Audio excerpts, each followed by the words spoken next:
Here we go.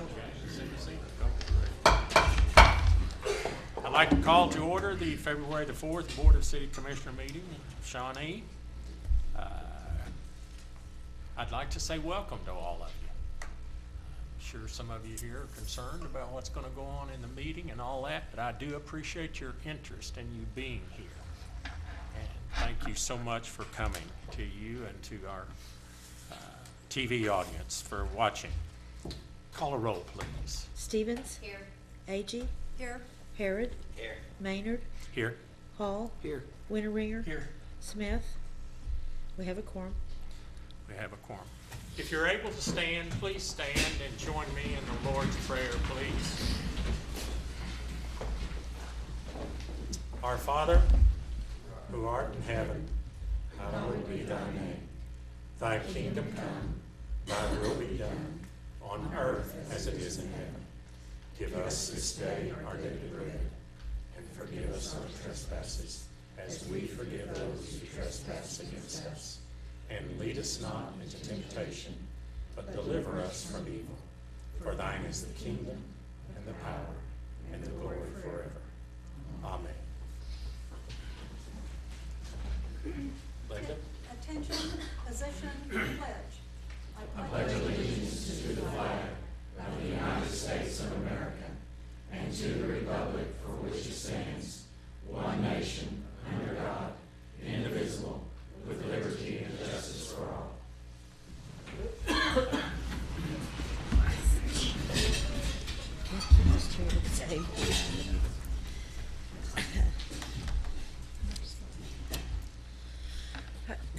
Item number 1, consider approval of the agenda. So moved. Have a motion by Commissioner Harrod. Do I have a second? Second. Second from Commissioner Hall. Call a roll, please. Harrod. Aye. Hall. Aye. Winteringer. Aye. Stevens. Aye. Agee. Aye. Maynard. Aye. Motion carries. Item number 2, consider approval of the consent agenda. I'd like to pull item 2F for discussion.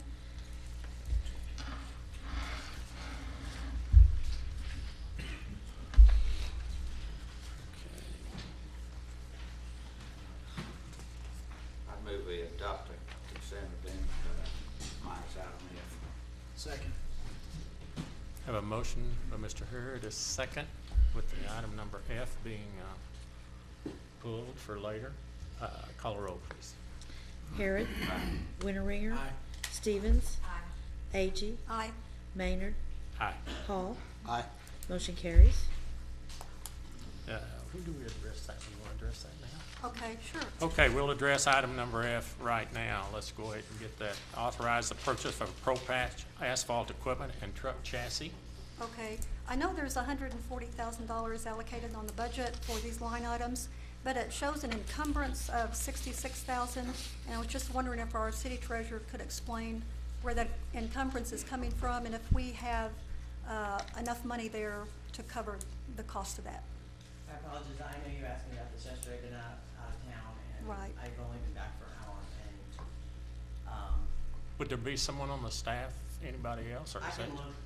look, I'm trying to get an anchor right now. Okay. But I was wondering, can we go ahead and approve this without knowing that, or should we wait?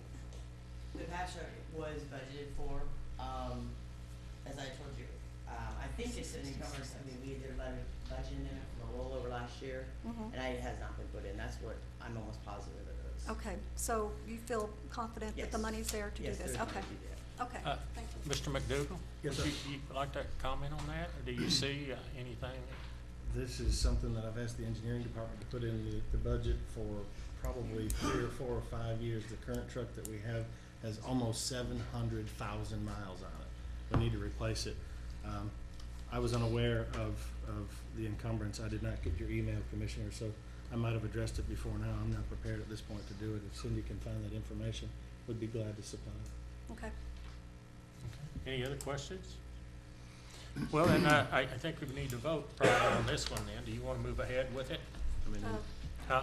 I mean, as far as we're concerned, it's got 700,000 miles on it. It'll be fine next month. So if the Well, but I'm commission saying, feels if- like they if need more Linda, information. Well, what's your concern? I wasn't questioning the need for the truck. It was just, we want to make sure that the money's there. Sure. And if the city treasurer feels confident that either the money's there or money can be moved around to make sure that that cost is covered, I'm okay with going ahead. Okay, well, I'll entertain a motion then to authorize the purchase of the Pro Patch asphalt equipment and truck chassis. I'll make a motion to authorize the purchase. Have a motion by Commissioner Agee. Do I have a second? Second. Second by Commissioner Harrod. Call the roll, please. Agee, Aye. Harrod, Aye. Maynard, Aye. Hall, Aye. Winteringer, Aye. Stevens. Aye. Motion carries. Item number 3 is citizens' participation. And I know there's a lot of interest on item number 5. I will allow, as the chair here, to let you speak, some of you, under a time frame when we get to item 5, if your discussion relates to item 5. Now, other points of anything other that are not related to item 5, citizens, please feel free to come forward if there's something you would like to discuss.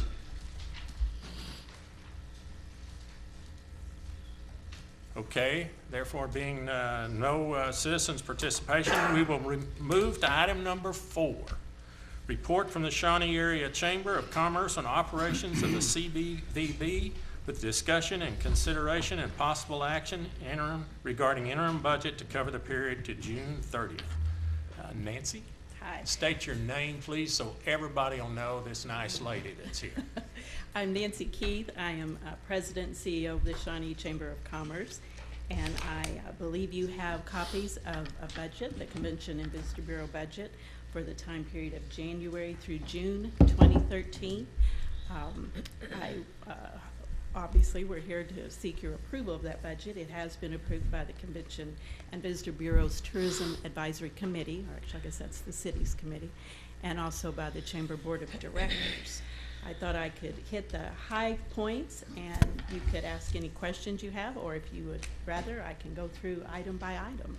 Just hit the high points, I points? think, and if they Okay. want some, they have some questions. Alrighty. At the very top, you will see the income, which of course is our lodging surcharge. The amount there is figured by the 2012 collection plus 15%. The 15% is the amount of increase that we enjoyed in 2012, and we anticipate having the same sort of success this year. The visitor guide is listed there, but the visitor guide supports itself. We sell advertising, and we don't do that until the fall. So actually, we've already done that, and the visitor guide is produced. You have that in your packet, as a matter of fact. Anything that you see with a dash or a 0, it means that that is for later in the year. It doesn't mean that we're not funding it. So if you have any questions about that. The expense has been divided into 4 different areas: advertising, event funding, marketing, and operational or operations. That's where I think you may have some questions, and I can go into a little more detail on them. I'll give you a moment. Questions, commissioners? Where, Nancy, can you Yes, sir. discuss where, maybe on your, a director or something? I'll go right into that, yes. Oh, wait a minute, can we go to that after we look at these expense Sure. items? The other Yes. thing on the expense items, I think it's Winteringer, what Commissioner Winteringer and I was discussing, we had about 3 or 4 basketball tournaments here in town, in the last 30 days, and Mhm. I don't know whether you are aware of it or what the situation is, but might consider next year maybe trying to volunteer to print some programs for them, do something like that. Okay. Now, I thought, now I don't have the budget in front of me, you guys that have your iPad. I thought I saw something in that budget for the high schools and things. Did I? I didn't dream that. No, you didn't dream it. Okay. We take them as they come to us. Okay. And under, advertise under local campaigns, you'll see already money allotted for the Bethel football program, the Shawnee High School baseball program, which is actually baseball field signage, and also, well, I guess that stops there. But right below that is unallocated local campaigns of $3,000 and unallocated advertising of $11,150. So as these things come up, if they will come to us, or if we know about them or seek them out, we do have funding for other events other than what you see on the budget. I think what, and I had a conversation with Commissioner Winteringer about it too, and someone had approached him, is that when OBU has a baseball tournament, Yes. a lot of people come and stay in the hotels. Yes, absolutely. And when the high school has High school tournament, basketball. you know, and basketball tournament, so he was, and rightfully so, some people had approached him and saying, hey, we want to be more part of the community because we bring people in, so, but Okay. I think what I'm hearing is they need to come to you. Absolutely. We need to Are tell they coming to you all, are they coming to you at all or not at all? Are they, Oh, occasionally we will have someone that How will far call us. how far in advance do you need to know, prior to the event? As quickly According to what they as want, they can probably. tell us. Yeah, the sooner the better. They want program and things like that, they probably. need That's to right. come here. The sooner the better. But they are getting a lot of overnight stays with a lot of teams in town and a lot of people Well, in tennis has a restaurants. tournament too, don't it? Yep, this, Who does? the The tennis. The tennis? Yeah. Yes. Any other questions? Now let's go to your other question that you had, okay? Okay. About, If it's not the time of the place, that's fine too. Okay. We are in the process of conducting an executive search. It's a statewide search. We're definitely looking for someone who has tourism marketing experience. I think the program over the past few years has grown significantly. We won't want someone that can just walks in. You're going to need someone that really has a understanding of what tourism marketing is all about. Kinley Ferris, who is the sales manager, she's been with us for a couple of years now. She is the one that does the travel shows and has recruited an excellent job in recruiting the RV rallies. She will serve as interim, and she and I will work very closely together, as well as with Mike Jackson with the Expo. I don't know how long this is going to take. I'm hoping, you know, the sooner the better, but I'm sure we'll have some qualified applicants as well. So, does that answer it, Mr. Harris? Thank you. You're welcome. any other questions, Commissioners? Who interviews them? I'm just curious who interviews the prospect? John, I actually do the hiring, but we will have an interview committee made up of those that are active in that area of the town of tourism, attractions, that sort of thing. And obviously, I will follow the recommendations of that interview committee, so. Well, any other questions? Well, we do thank you for bringing, this is, you know, bringing people to our city to spend money is a wonderful thing, and whatever we can do, Yes. we really appreciate the effort that the CVB is doing and Thank you, sir. to get it accomplished. So thank you so much for coming. Thank you. I hope you notice in your packets the new brand that we are releasing this year. You'll see visitor guide, coupon book, calendar, rack cards, everything with the new brand. We have a new logo. We have a new website address, visitshawnee.com. You will see Bo, Santa Fe Depot Bo, that you'll find him popping up all over town during this year. You'll also see a new skin on our website this month. What else are we doing? Let me see if I have, oh, Bill Geis. We are in contact with Bill Geis. That was part of our contract, which we're happy to do. It will be a good thing, I think, for everyone. He runs a tourism or destination marketing consulting firm. He'll be coming in town and doing what he calls community conversations, and he'll meet with community leaders and focus groups to decide the direction or discuss the direction of the CVB. After that, we will most likely retain him to do a community assessment that will cover all areas of the Convention and Visitor Bureau, from governance to funding, program of work, productivity, return on investment. And after that, we want one more planning session. The Chamber's had 3 planning sessions, or getting ready to have 3 planning sessions. We want to have one more. And that will be with the city and with the CVB and with the Chamber Board of Directors to take this information that we get through this study and work together to make sure we're all on the same page. This study also, before I leave, will be very similar to the one that we presented to the commission in 2006 that was conducted by Randall Travel Marketing. We followed every step of that, every recommendation, except for the visitor center, which we know is still hanging out there. We will definitely follow every step of this one. We do not put a study on the shelf. We will follow it to its completion. Any questions? Any other questions? Marion, do we need a motion to approve? Yeah, I'll get it. Yes. I was gonna get it here, okay. Thank you All right, very certainly. much. Thank you. I'll ask for a motion to approve the Shawnee Area Chamber of Commerce and the operations of the CVB that was given to us this evening. So moved. I have Commissioner Hall.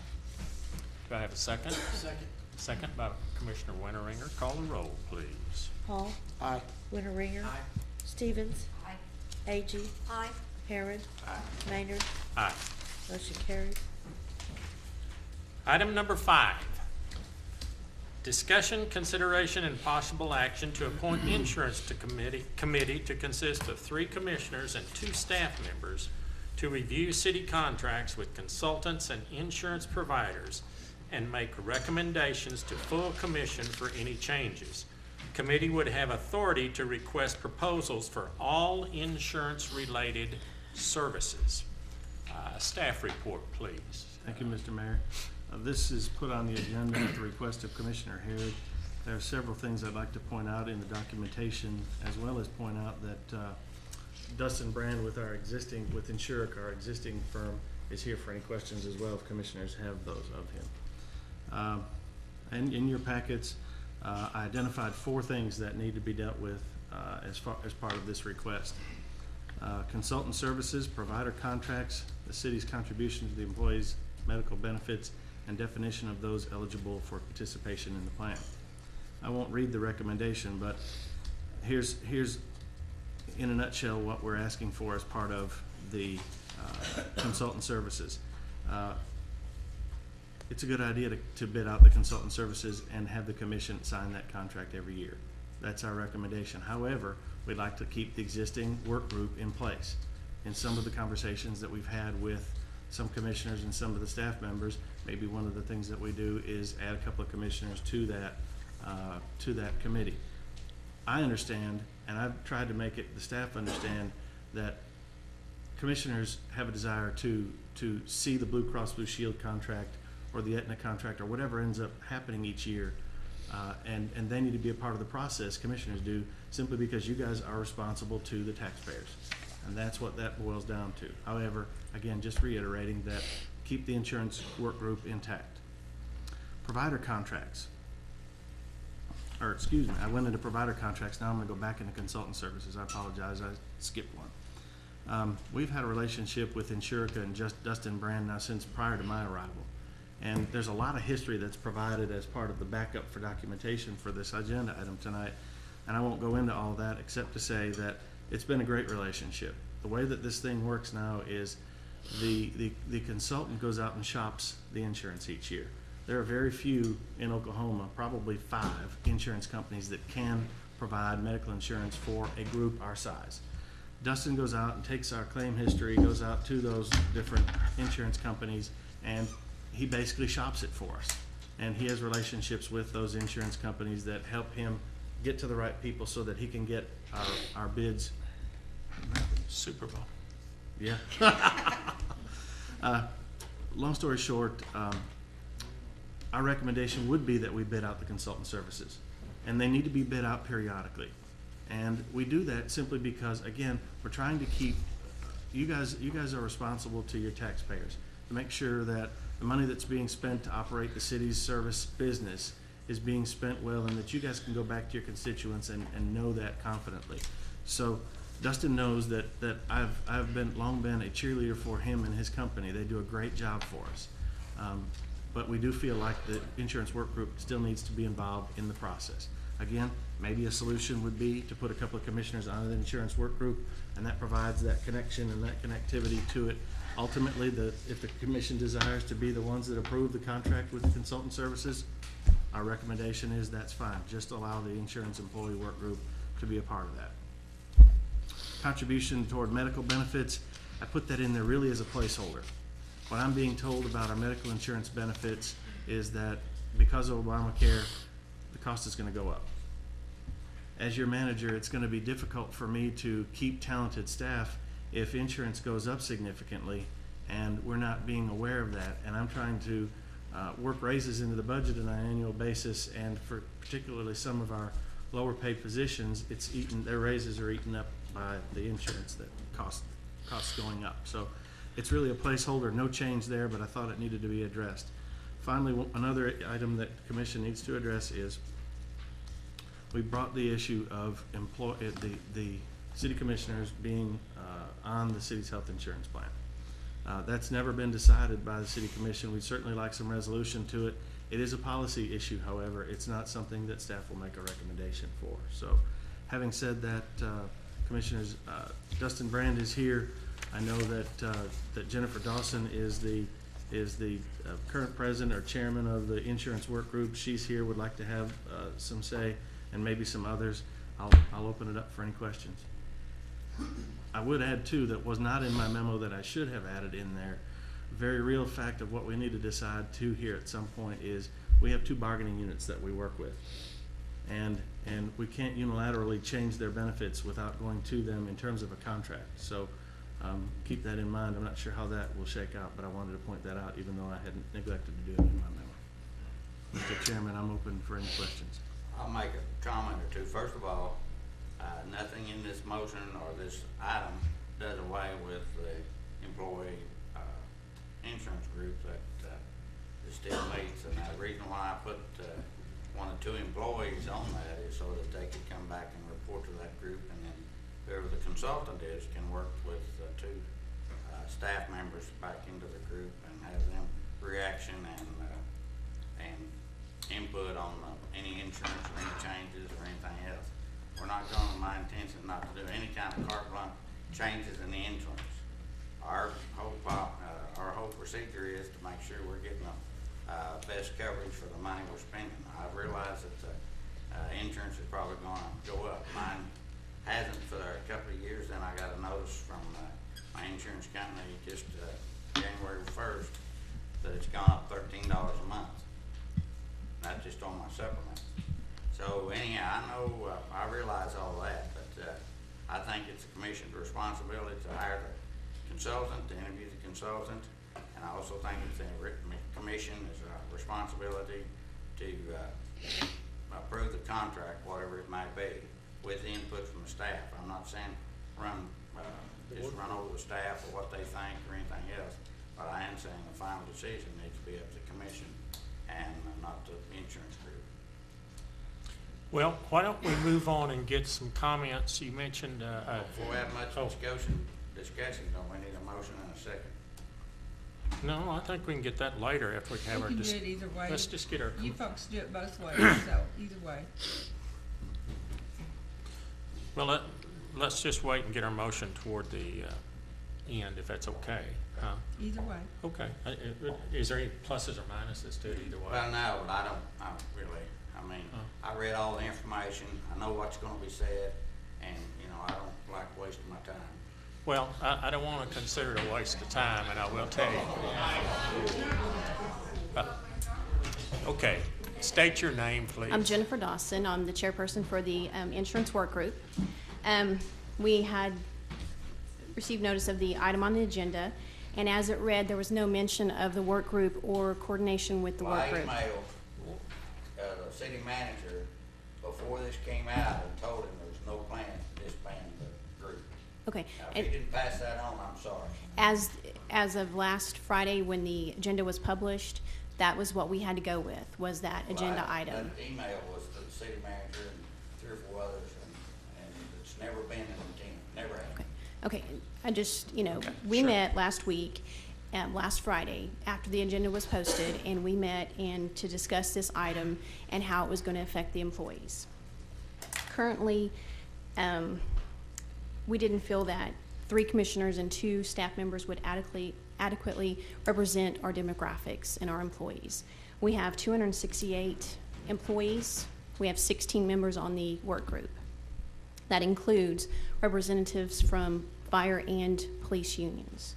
So, Um, so just, I'm okay, go gonna ahead. let you finish, but the information that James just provided, knowing that the work group would still stay intact, that this other committee is in addition to, not to replace, it's in addition to, with representation from the city, does that change any of your I think the arguments? No, I think the employees would question why we're going to have two different groups doing the same thing. So we have it's our legal authority and responsibility to act on that. Okay, I've said that for 7 years. and, okay, let me get to my next point. The insurance carrier and the level of benefits are very important to the employees. One of our biggest concerns is that having somebody else decide what insurance that we use as our families. Okay, but as it read, this is what we had to go with. Okay, so we felt like we needed to prepare to say, voice our concern. That's all we're doing is voicing our concern. While the city pays a portion of the medical insurance, any dental, vision, or supplemental life insurance, 100% is paid by the employee. That is not a city budgeted item. That is 100% that we pay. In recent years, we've worked, the work group has worked with the consultant to get 0 increase, and even last year we had a 1.5% decrease. That was the work group taking the concerns of the employees to that consultant and saying, this is what we want, this is what we need. The work group does support the city manager's recommendation. We would welcome if commissioners wanted to be a part of the work group and work together on that common ground. It'd be kind of a win-win situation. The work group is open to anything like that. We want to have a say in what health insurance we have, to include the medical and dental. I would ask that if you're a city employee, just to stand.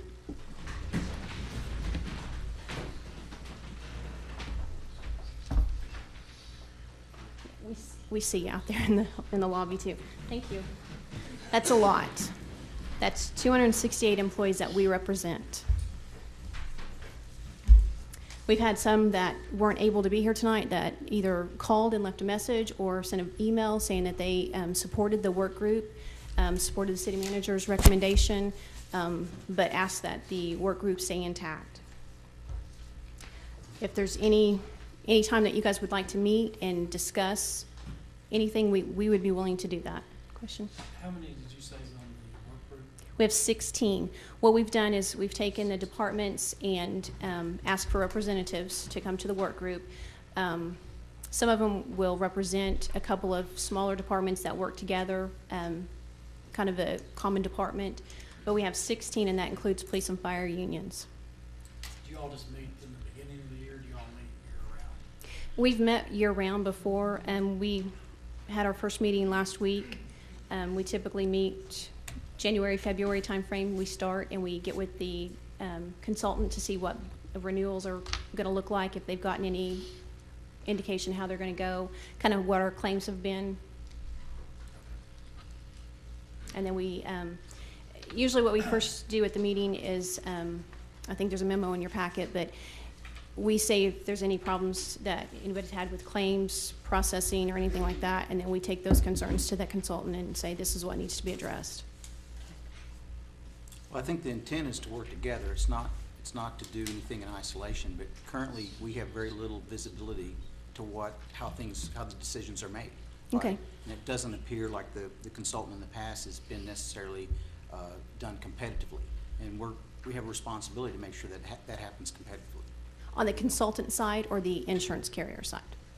Probably on both, but they still have to meet your criteria, right? It still has to meet but we just need to have visibility into that process. Okay. And the way that it's proposed here is not to replace the work group, but to be in addition to, right?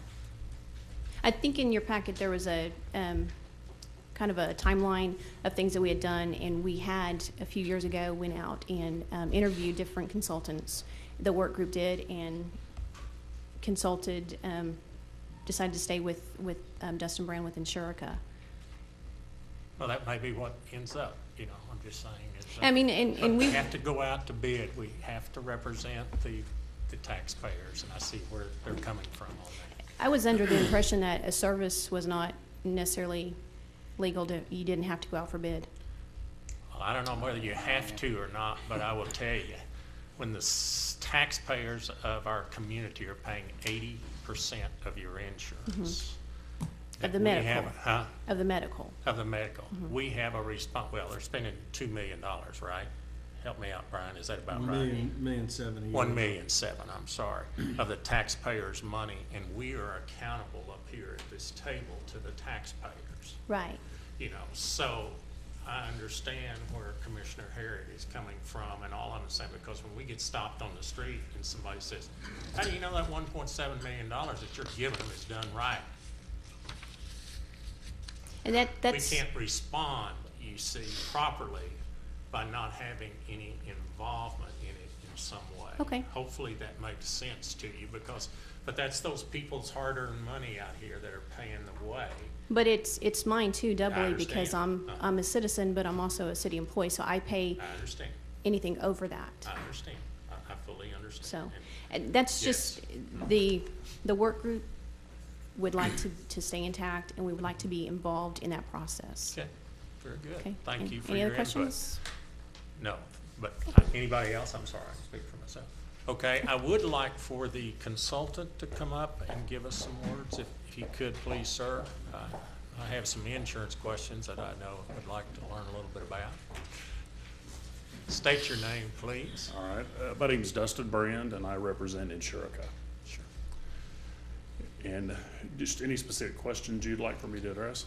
Sure. One is, I will say this, thanks to the city and the staff, and I don't know where you came up with all this info, but it was most enlightening to go back and read the history of when Commissioner Snyder was vice mayor all the way through all of this. It was really very, very informative to me, and I went through it. But some of the question that I had that keeps bothering me is that when I went back, there was an agent of record.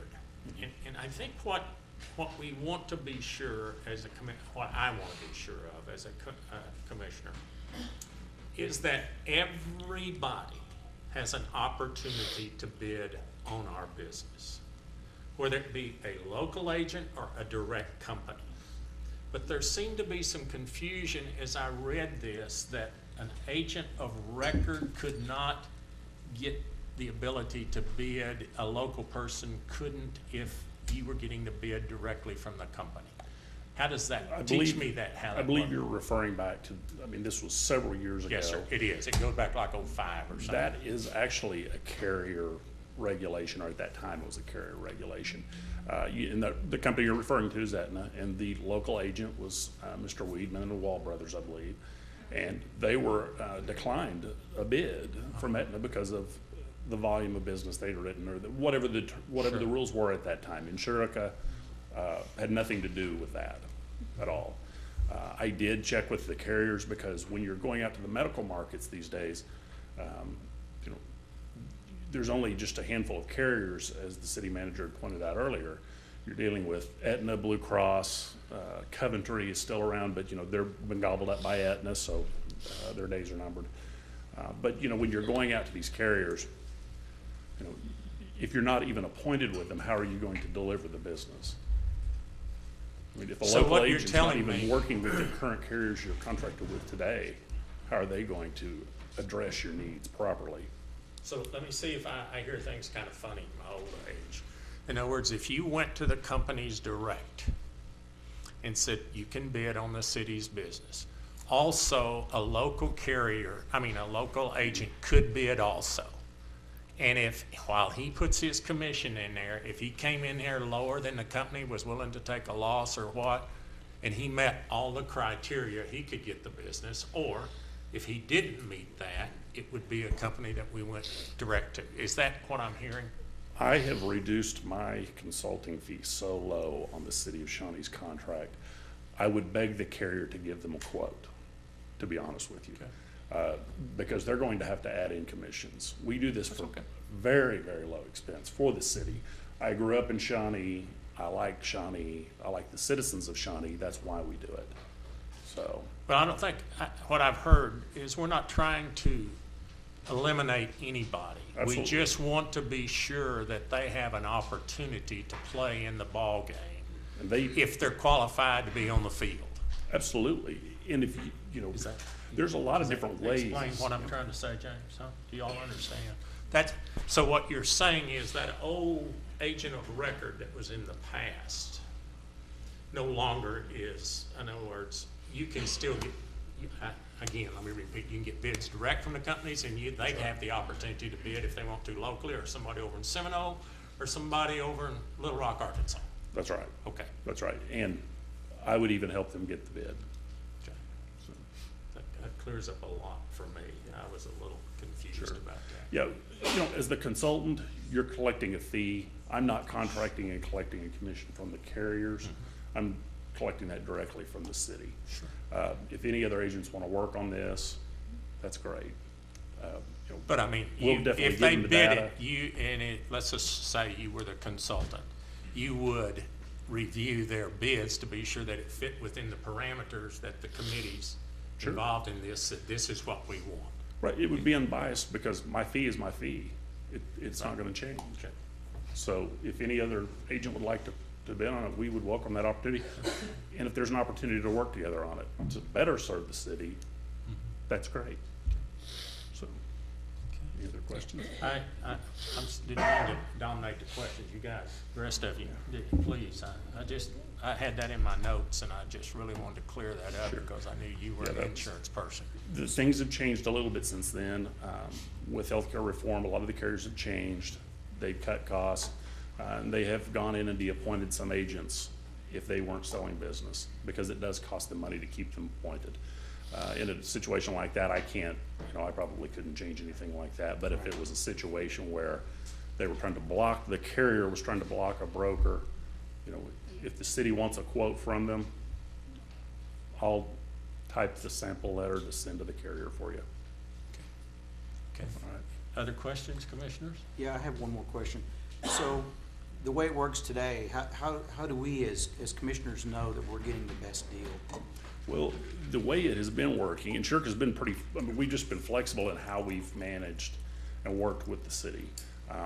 Really, I view our relationship as we assist the insurance work group. They do a great job. We meet with them regularly. We do report back information. We give them any, you know, actual proposals that if they'd like to see that from any of the carriers, we basically provide an open book analysis. At the end of our meeting time, we do provide a written report that kind of sums everything up and summarizes it for us. So it'll tell us, you know, Blue Cross and Blue Shield was this much cost for this type of services. Yes, sir. Of coverage, and Aetna was this, and, you know, Company X was this, so we get a summary? Yes, sir. Of all that. Yes, and with healthcare reform, you'll even get a more formalized summary as that's required. So, but we do provide analysis at the end of the day, and at any time of the year, if any of you would ever like to meet, we would be more than happy to provide the analysis. So are you comfortable that the system that's currently in place is not only providing a safeguard for the taxpayer dollars as far as policymaking at our level, but it's also protecting the individual employees who are having to pay out of their pocket for 100% of some of their insurance, but then 20% of the other? It's actually a very good question, because I probably get more pressure from the insurance work group to to negotiate those costs down. You know, they're a pretty tough group, and they've done a great job. So, you know, we really do, tug on the carriers to get, the renewals negotiated and to get them down to a reasonable cost. Because the insurance work group, I mean, the folks that have participated in the insurance work group have taken a lot of pride in reporting back the final outcome. So. Commissioner Harrod had indicated of increases, and I think our city manager said that they're suspecting. What are you kind of seeing here? Can you give us just because we're going to be in budget planning and things. Sure. Could you enlighten us a little bit on that matter? I had put some analysis together for the city, and I believe they were sharing that with you. Healthcare reform is I haven't had a chance to read that. is definitely on the horizon. 2013, I look at a lot of reports. I look at Towers Watson studies. I look at Aon Hewitt studies, just analysis of predictions and expectations of what the renewal increases are to come. This next year, we're not going to, the last couple of years, we've had some pretty good increases. They've ranged around 4%. The city's actually performing below that, or performing better than what the industry has been calling for.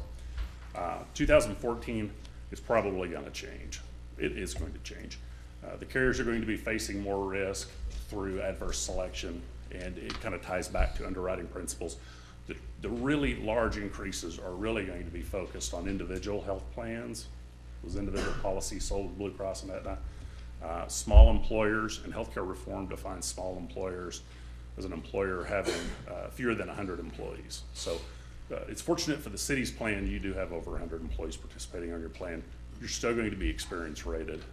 So hopefully your claims history will continue to perform very well. But I think we're going to be looking at, you've been running it, single digit increases, and you've been running well below the norm. But I think 2014 is probably going to be looking more like, you're going to be in the teens, or maybe even more. Like 13, 14%. Increase? Right. Wow. A lot of employers are Gosh, also. that's way back what we had several years ago. When I was hired back, or actually with the city, you were facing a 26% rate increase that year. Oh. So we've fought some bad ones. That hasn't been always great news. So, and again, with healthcare reform, we meet probably even more now with our clients. If the commission would ever like to sit down, you don't want to do it in an open forum, so you don't bore your constituents, but it's definitely something that you need to be involved in, because there are a lot of changes, and you do need a partner that works with you on those. HR connection, I just scanned this just a little bit, and you said we do not currently utilize this technology. Yes. Is that a cost to the city to get involved in it, or what is the cost reward? Insurica can charge its clients for HR connection. We have demoed it. The city actually, the human resources team actually uses an access program that works quite well. So they already had a system they were very happy with. Okay. It would have cost time to switch that over. Okay. HR Connection offers an electronic enrollment platform. Okay. So. Other questions? I really appreciate this. Thank you very much for your time. Thank you. Thank you for your efforts in the past for saving our citizens money. Thank you. Thank you. Would someone else like to come forward and say something?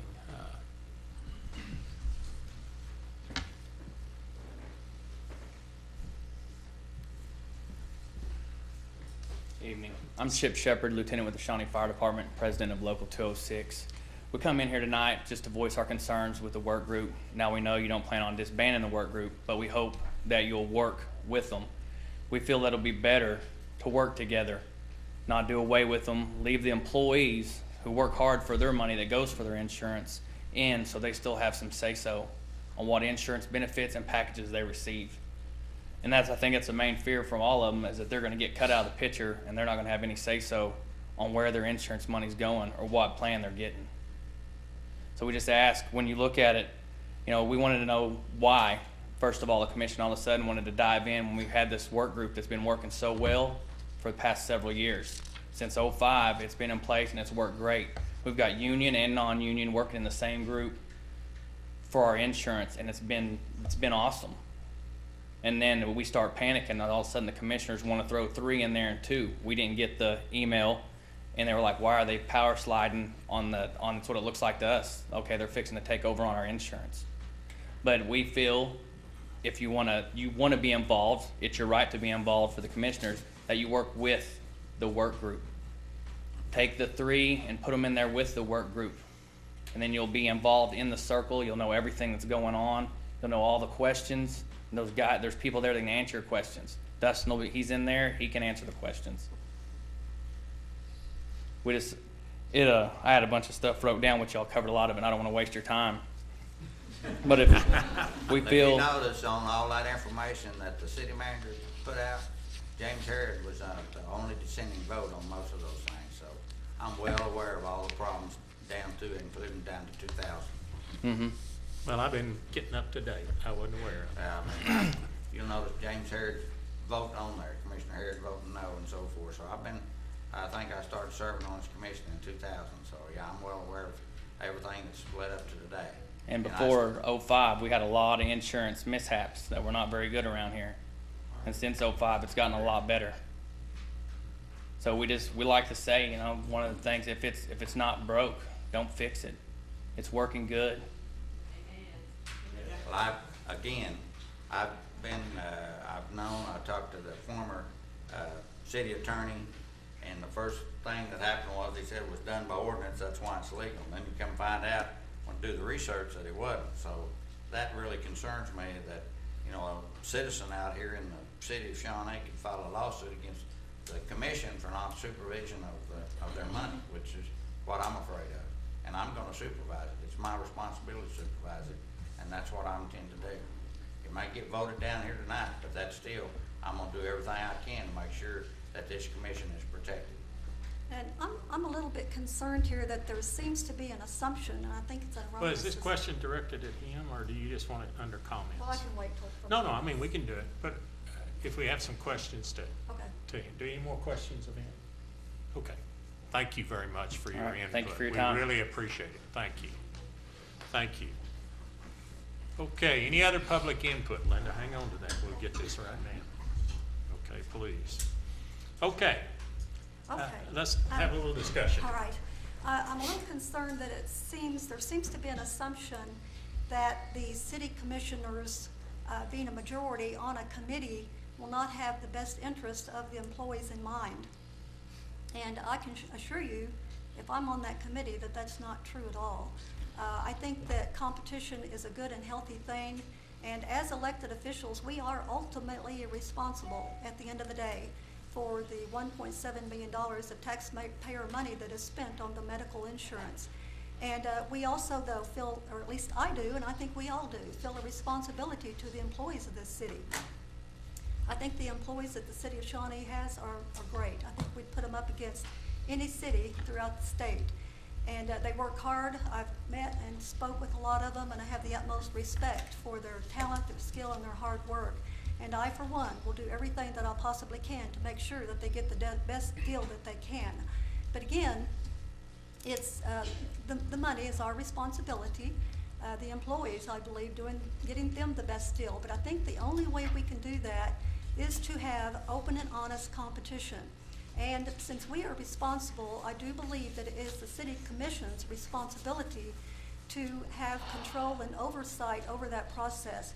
That does not mean that we won't work with that 16-member committee. We want very much for them to stay intact and to work very closely with us. And I'm hoping that we can work together amicably through that process, because we all have the same goal at the end of the day. Thank you, Commissioner Agee.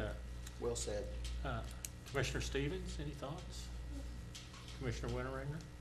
So on this item number 5, so is this where we're at with the 3 commissioners and 2 staff members? Yes. But what about the group of 16? They'll still be intact. That I think the key is to review. Look, Yeah. I would just circle this. I didn't really read that. Look, it says 3 commissioners and 2 staff members to review. So in other words, the 16 Are still in place. are still in place. That's what I said. There was never any intent to not keep that committee active. Well, we have a Why are we question. making another level in the bureaucracy? Why Well- can't we just decide that some of us will join up with the employees themselves and work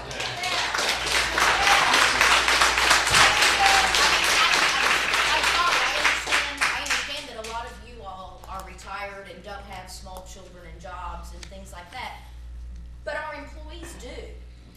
And I do, and John does, and so why are we adding another level in there when what has been happening thus far is working, but we just want some insight and some oversight? So, Well, and this is 2 or the- 3 of us join with this group and then come back and make a recommendation to us, and we haven't added another meeting for someone to be able to put on a resume somewhere later. So this committee that's being proposed doesn't serve the same function that the work group does. They talked about a lot of other stuff that they do, right? Well, But then let's it's specifically all, we're define what this- specific to this line item, so I don't see a problem with it. This committee is gonna meet once a year, a few times or something like that, or once every few years, whatever it is. But I don't see a problem of it. Having 19 or 20 people on a committee can be problematic too, right? I mean, this It's is more. working. It's working for what they're doing today. All we're asking is for some visibility and oversight. We So have this is, visibility and oversight if we add some of us into that group, and we're not adding another level of bureaucracy into the whole employee insurance. I mean, you don't want these people to leave our employment, because I think we all know what the underlying goal is here. I think we all know what it is. to have open and fair. There's And- competition right now. There's competition right now. They're happy with what they have. They're the ones that are out of pocket. Yes, we spend $1.7 million, but we don't spend more than that. If they want vision insurance, they have to pay for it themselves 100%. If we want the oversight, then you know what? Let's do it like the military does. If we want to completely control where they go to the doctor, where they go to the dentist and the orthodontist, then let's cover it 100% and let's take care of 100% of their out of pocket. Then we should be able to decide. Want to try this like big government, then let's do it like big government and let's pay it. I don't wanna be guilty of that either. Exactly. They need to But- input. Let's quit having meetings after meetings after meetings and all these little committees because you don't ever get anywhere.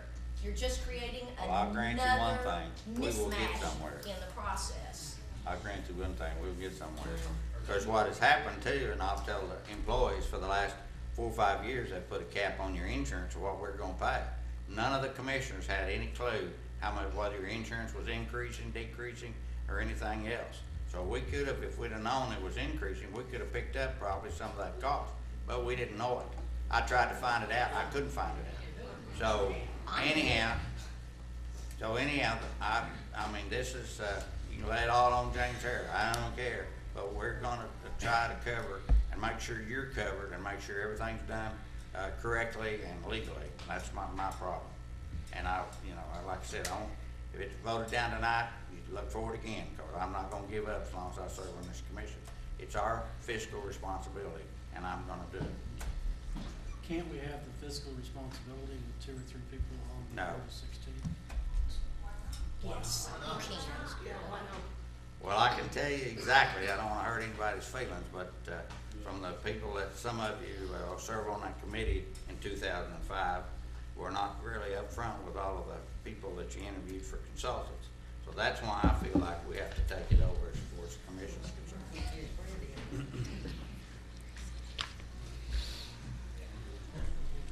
And that came from some of your own employee group. I think we're just getting too far down in the weeds. I mean, I think we're gonna end up to the point where we're gonna decide what brand of ink pen we buy for. Well, I can solve the problem. I make a motion to approve agenda item number 5 is written. I'll second that. And then we can vote on it and we'll see where we go. Well, we can vote on it. I think we, still some discussion. I'd like to have some further discussion before we do vote, okay? Mr. Hall, Commissioner Hall, do you have any thoughts?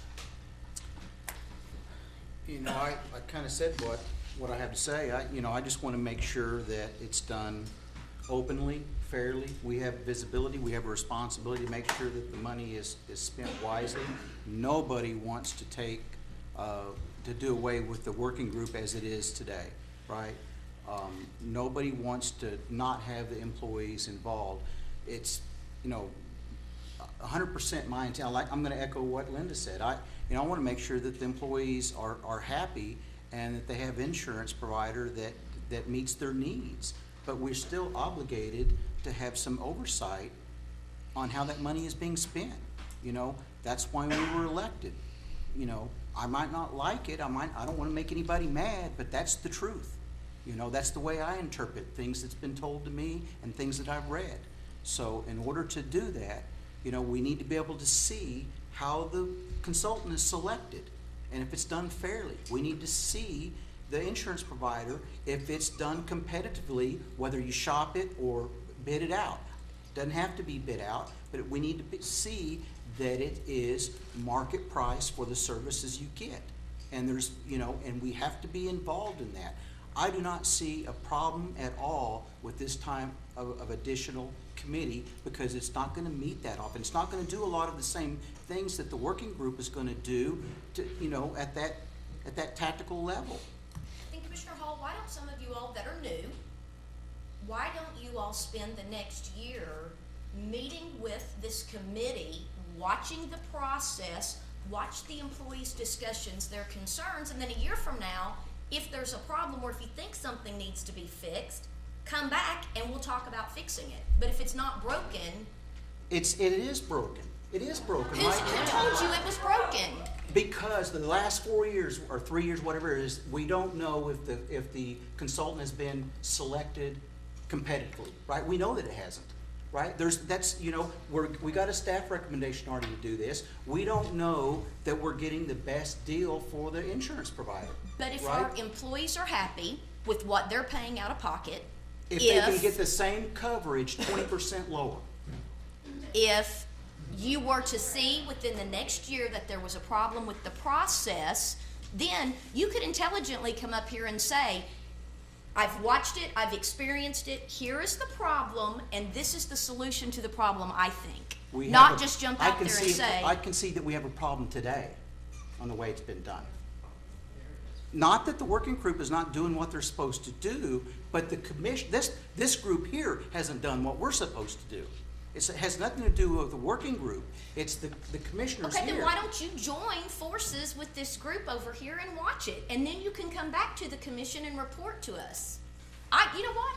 I think you and Linda and Wes ought to all join forces with them and see how the process is done. I think they would love to have you all come with them. They've encouraged it. That still doesn't take away that we have to look and see and vote on things here on how the money is spent. Well, and if you think when you're going through the process that there's a problem, or you see something that you think needs to be put on the agenda, put it on the agenda and we'll vote on it. You know, by the same token, there's not anything that can be done up here that couldn't be undone. Since some of us perceive that there's a way possibly to do this better and others do not, why not give it a try for a year? You know, let's form this committee. It's not forever. Let's do this and see if we can, in fact, come up with a better solution than has been done in the past. If not, we can go back to doing it the way it's done now. No harm done. I have a question, and I guess, again, I'm not fully understanding, and I want to before I vote. We have 3 commissioners and 2 staff members to review city contracts with consultants and insurance providers and make recommendations. If the 16 committee, help me out, gang, and I'm not sure we've got this worded right or what. I know we have a motion, this is a discussion for me. The 16 committee stays in place. 2 of those people become part of or you're saying 2 staff members? No. 2 of those people from that commission become part of this. And you see the 3 commissioners and the 2 staff members, they come representing the 16 group and say, look, here's what we've decided, here's where we're spending it, here are the bids, and we think the city commission ought to approve it. Is that what how this would work? All 5 of the people on the committee would be the ones to hire the consultant, would be to recommend them to the commission, have this consultant take the bids for the insurance, present that to to the 5 committee people, the 2 staff members could present that to the other 14, and come back with a recommendation. Of which one to go with? Yeah. We're policymakers. We are not here to run the Well, no, day-to-day we're not. business. We are policymakers. We are at the strategic policy level. But We you don't have hire. financial responsibility. Yes, we do, but we We don't just go have out. policymakers. But James, it's not our job to go out and hire who's gonna be the janitor for City Hall. We are getting too far down in the weeds. Plus, the last sentence on here says, and of course I can't see very well, committee would have the authority to request proposals for all insurance-related services, which means the 3 commissioners, because they're gonna have the majority vote on this group of 5, they're going to get to decide what the proposal language is going to be and craft that language to benefit whoever that committee wants to benefit.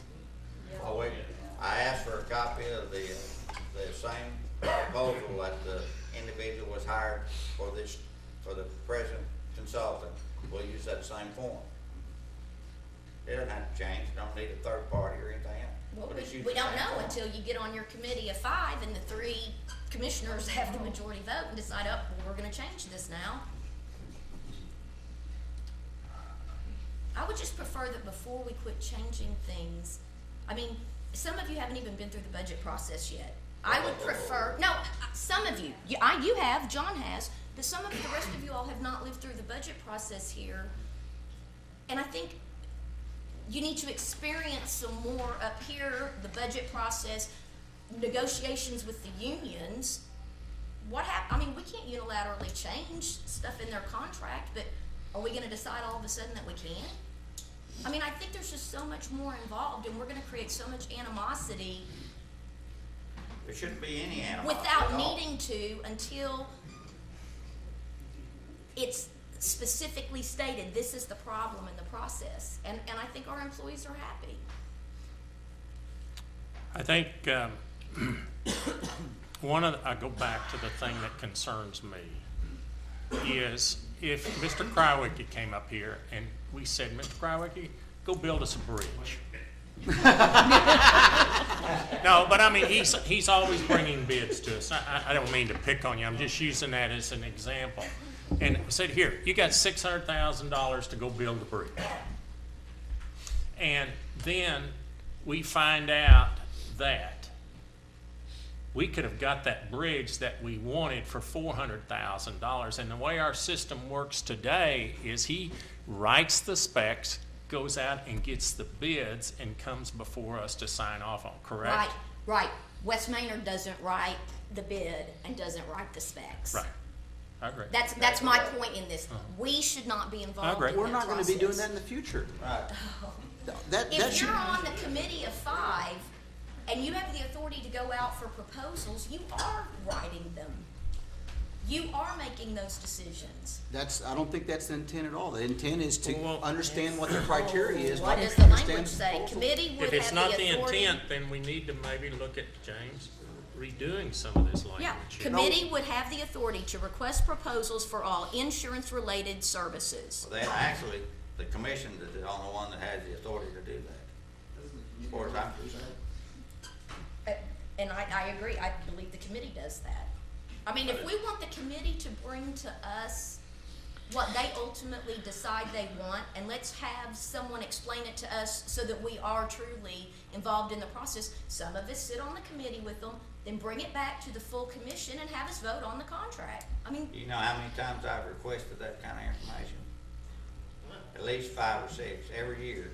well, if we have commissioners working with them, they're gonna have the access to it and can bring it back. I mean, I just don't, I don't know, Well, I don't understand. One of the things in reading this background is that committee doesn't meet, if I understand correctly, regularly. Or it's sort of like somebody comes in and talks to a committee member. Is that kind of the way I read this? It'd be best to address that to Jennifer, Mayor. Jennifer, is that correct? You don't have like a scheduled meeting every quarter, or you don't have a scheduled meeting, right? What we do is, at the first of the year, January, February timeframe, we meet and decide what issues there are that we needed to work on, as far as anybody had problems with claims getting processed, paid, and all that. Co-pays, how everybody's satisfied with all of the insurance, okay? And then we will get with the consultant and see where we are on our claims, because our claims kind of drives where our premiums are gonna come in. And they give us the information, and there's been times where he has said, we can go to this company, we can go to this company, and we've done that. And then when they come back in, those members of that committee have that documentation. So if there were members of the commission that sat in on that work group with us, they would have all that documentation, they would have all that history that we had done.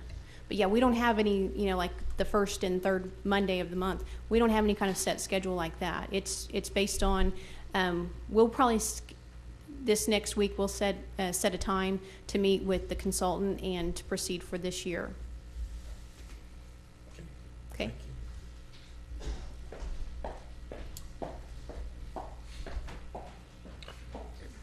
Not an easy issue, folks. Y'all are great employees, and we have great citizens in this town that want me to be sure that the money is spent wisely. And I can't answer the question that it was spent wisely, because that's why we have Mr. Winteringer on the pool committee, to watch that, what goes on there and how the bidding process is done and all of that. But the final decision will be the architect and everything else. It comes here. Right. Yeah, it comes here. I guess my question is if there's a little confusion on the wording, committee would have authority to request proposals of all insurance-related services. Am I reading this that it's taking the power away from the 16 group? Yep. Yes. Yes. Is that your intent to do that? To don't let them, why have the 16 group? Well, just like a consultant, they'll have an input, and I wouldn't do anything without their approval, but. No, it's true. I mean, I've worked with groups, I've had the insurance, I was on the committee to establish the state insurance that we have for teachers right now. So I've been around insurance since in the 60s. So I know that, I know about insurance. So, anyhow, I wouldn't want to do anything to upset 268 people. But I still think it's our fiscal responsibility to do it. That's all. And I'm not going to change my mind no matter what you say or consultants or anything else. That's the commission's responsibility. Period. Okay, let me ask this question, going back to what Commissioner Stevens said. Is there a wording that we could do here, instead of just being locked to this wording, that would emphasize that fact? No, because I run this by the city attorney, and this is exactly what needs to be for the committee, for the committee to have any authority. What the legal issue is that the commission needs to approve the insurance contract with whoever the city chooses to go with. The consultant at the present time is under $25,000, and that is not, by your rules, a commission approval. If it's under $25,000, the manager has that. Now, it doesn't mean you can't tell him that you want to do it, but we've got a bunch of apples and oranges here, and we think we have a fruit salad, and we don't. We have a bunch of apples and oranges. You can do insurance two ways. It's a service, so you can do requests for proposals, or you can bid it. If you're gonna bid it, you really have to finely tailor it so that everybody's bidding the same thing. Right. And my understanding, I'm not on the work group, but is that they have, I think, developed specific plans and asked for specific options.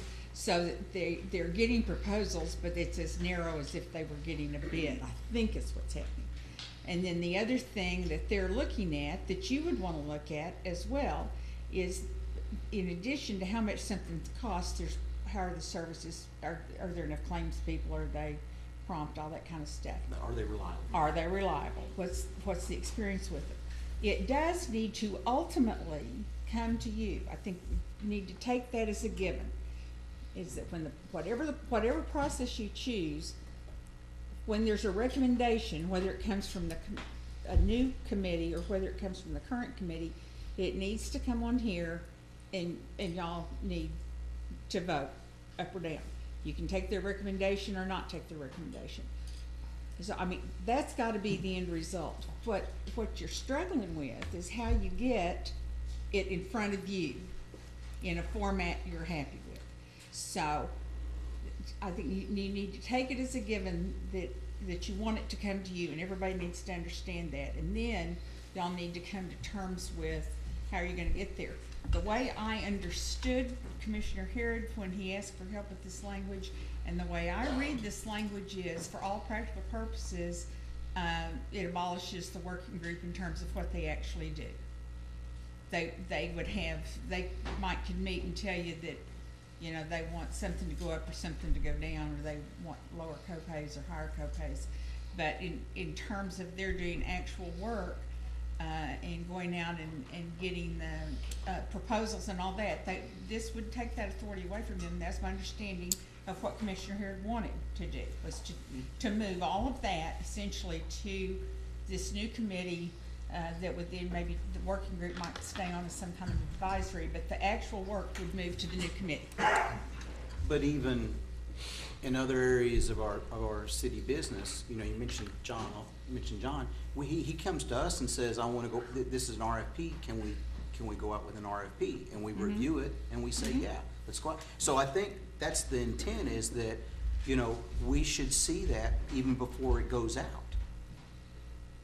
And approve it. Wait, you mean That's up to you. for every expenditure for the city No. that comes before us, we're gonna have another committee somewhere? Today, we do that already for city street work and other things. Handle this sort of like a street project. Let's think about how Okay, can we handle I this don't like. sit on a committee to review everything that goes through the street department. Linda doesn't, James doesn't, and 2 staff people don't. That department comes to us and says, okay, we've done all the legwork, we've done the work. Here now is a copy approve of what this." we. Here's They everything. can do that. They can provide us the RFPs, they can provide us all the information and bring it to us and say, okay, we've done the legwork, we've done the work here for you, please approve the contract with this healthcare provider. Because we both have money in the pot to pay for it. John Krywicki doesn't have his personal money out there on a street project, but all these employees do. We understand that. You know, we understand that really well, Commissioner Stevens. That's not the issue. The issue is. I don't think you do being because legal. you've never lived through it. I lived through it. I pay my part of the insurance at home, so I know what it's about. But you've not lived through it with this city. You've not gone through the budget process. You've never gone to one of their working group meetings. Maybe you should before we start making changes. Let me repeat again, Commissioner Harrod. You're wanting that we want to be assured that the bids go out to everyone. Is that right? Everyone has an is that what you're wanting? We're wanting to be sure that there's a bid to see if the consultant is done. Okay, that's sort of like bidding like we do on the streets, just sort of like the same thing on the streets. Number 3, you're wanting to be sure that the commission sees it sort of like the street bid, and then we sign off on it. Is that what you're wanting? That's what that says. Well, evidently it doesn't say that. Well, that is essentially what it says. Is that what it says? But it says that the committee of 5 does it instead of the people who do it now. And if that's what you want to do, I'm not arguing with you about We're doing just it. I just talking. want you to be clear about That's what it where says. you are. It's the process, what you're struggling over is the process of getting it to the commission and at what point the commission wants to be involved. Do you want a committee of 5 or the working group, whoever it is, to come to you and say, this is what we propose for coverage, and based on this, now we're gonna go for bids? Do you want them to say that? Is that when you wanna see it? Do you want them to say, okay, do you wanna say, before you do anything, you need a consultant, we wanna be part of that? I mean, that's where we're struggling here, where kind of the muddy is between what they're asking for, what you're talking about, what Commissioner Harrod's talking about. I mean, I think we're all Step at a we're time. kind of talking about the same thing. I You think are it's kinda just talking about the We're same talking thing. about the same thing, and I think the way But this not is exactly. worded is a little confusing. I guess my question would be, is this worth continuing this to the next meeting and being sure? Okay, y'all are not for it. Wait. One way or the other, let's just do it. Okay, Well, okay, I have a question though. how do the union contracts play into this? Well, it depends on whether or not you're gonna make changes. I'm not gonna speculate on what they might do about the change in the process. You know, that's something they'd have to answer, but prevailing rights, there's a commitment to kind of keep things how they are with that, unless it's negotiated otherwise.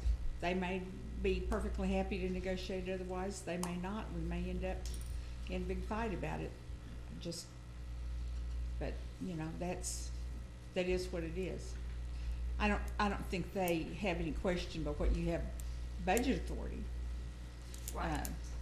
But, you know, right now, the amount that the city pays under their contracts is fixed, so that if it goes up 13%, it's all on the employees, because the city's contribution is fixed by contract. Right. So that's where you start negotiating and working things out, but it will be something that could certainly come up. Will come up. I would expect Well, it would. my But point- we deal with those things when they come up. My point is, again, that whenever the insurance, I mean, several years ago, before the committee, whenever the insurance went up and, it came before the commissioners, then the first thing we tried to do is make sure in the budget that we tried to help cover part of that additional cost. Now, if the insurance is gonna go up 15% or 20% in 2014, then we need to try to work part of that into the budget. If we don't know what that is, and that's what it's been in the past, we don't know whether it's cheaper, higher, or anything else, then we don't have that opportunity. Okay. And employees need to understand that. Okay, let me write this down. The 16 committee stays in effect. Right. And- Okay, That's not in the motion. that's what I'm saying. I don't see that. With no It's their authority and no role. job to do, I so don't- I why mean- are they even?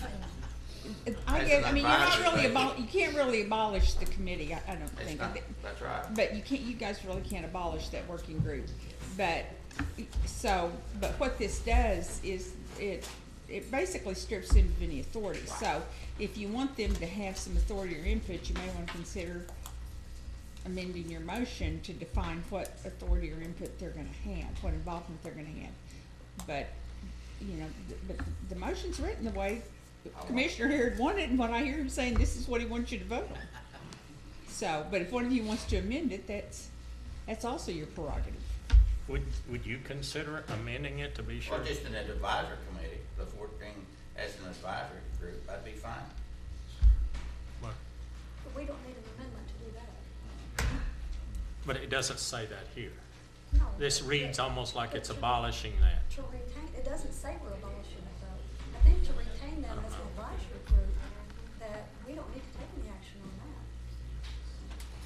Well, Commissioners, I mean, Commissioner Harrod's motion is that the power go into the hands of that 5-member committee, Right. okay?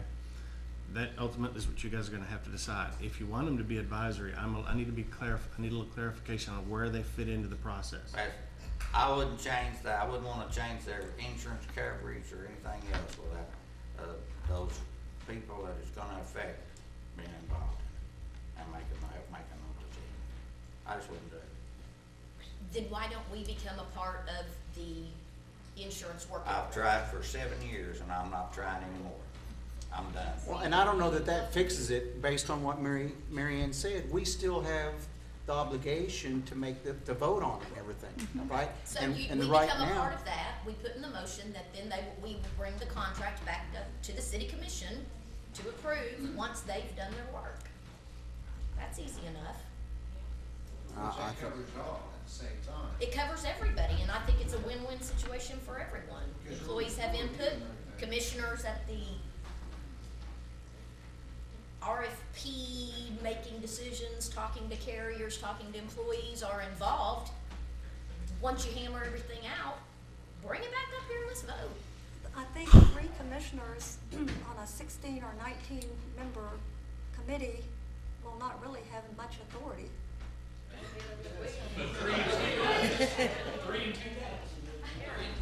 But I guess the ultimate authority comes back to the commission. Right, so, I mean, we're not wanting the authority, it's almost, I guess, I thought we were wanting if we think it's not being done properly, we're wanting that group to maybe be what I would call a watchdog group. I'm I mean, just, is that what we're trying to hear, is to exert our authority on employees to make them do what we want them to do by God, because this is what you're gonna do? I mean, you're gonna do it our way and that's the only way? I think we want more oversight and control about the recommendation that's made to the full commission. Well, we do, we vote on it. We There's have a- 7 of them up With here. a 3-member. We never have, staff. That's what I'm How many times saying. you voted on it? If we become a You part haven't. of their group, then There again. the contract comes back up to the commission and the 7 of us vote. Why don't we just vote on Tired, this? let's. okay, well, we have a motion. Do I have a second? I seconded She it. seconded it, you have. Huh? Linda seconded, okay. God almighty. Call a roll. Harrod, Aye.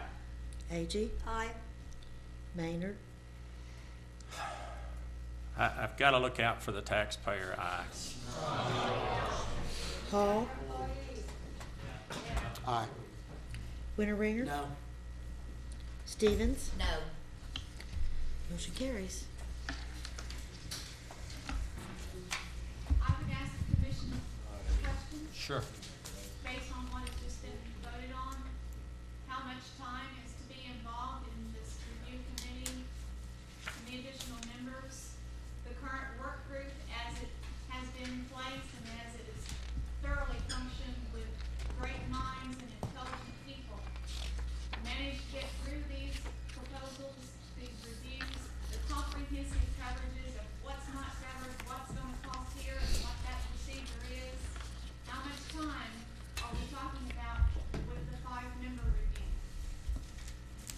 I, We have open enrollment within a month. I think we just have to, in all honesty, get with the city manager and get input from y'all. And again, I don't, in any way, I will tell you, by voting yes, I'm not any part of doing anything that's bad for y'all.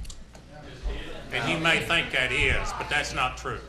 That is not true. If you worked for a big company or you did whatever you wanted, okay, that's fine. Don't get up and walk out. Okay. Commissioners, I just, we have an agenda item that has 2 staff members and 3 city commissioners on it. We haven't appointed city commissioners. If it pleases the commission, please think about that. We'll put it on the city commission's next agenda and see who the commissioners are and the staff members that you want to serve on that committee. Okay. Well, I will say this again, guys and ladies, we have to be sure that they have their input and that we listen to them, or we're gonna have egg on our face if we don't do it properly. I agree. And I mean, we really have to be careful what we do here. I think that what Because they're those are, doing today, the majority of those are what they do today should valuable still stay in employees. place. And I just want to be sure that they probably don't understand that. They're very confused after what we've done here. But I will tell you this much, I'm looking out for the taxpayer too. And I think it goes back, and shame on the previous commissions or whatever, if it wasn't coming before us and being voted on all the time. And I think I actually made that that request to on me several occasions. is where the downfall came, to spend $1.6 million and not vote on it by a commission. But that's, The last action that the commission did was many years Yeah, ago, that's long what I'm before saying. I was here. Commissioner Harrod asked for it to be on the agenda in October of 2009. The city commissioners took it up and decided to pass it out with no action. No action happened at that time. Yeah. I am glad that there's finally some resolution to it. I don't want any more of this in my office. I want it dealt with. If this is the commission's wishes, then it's done. We will follow it.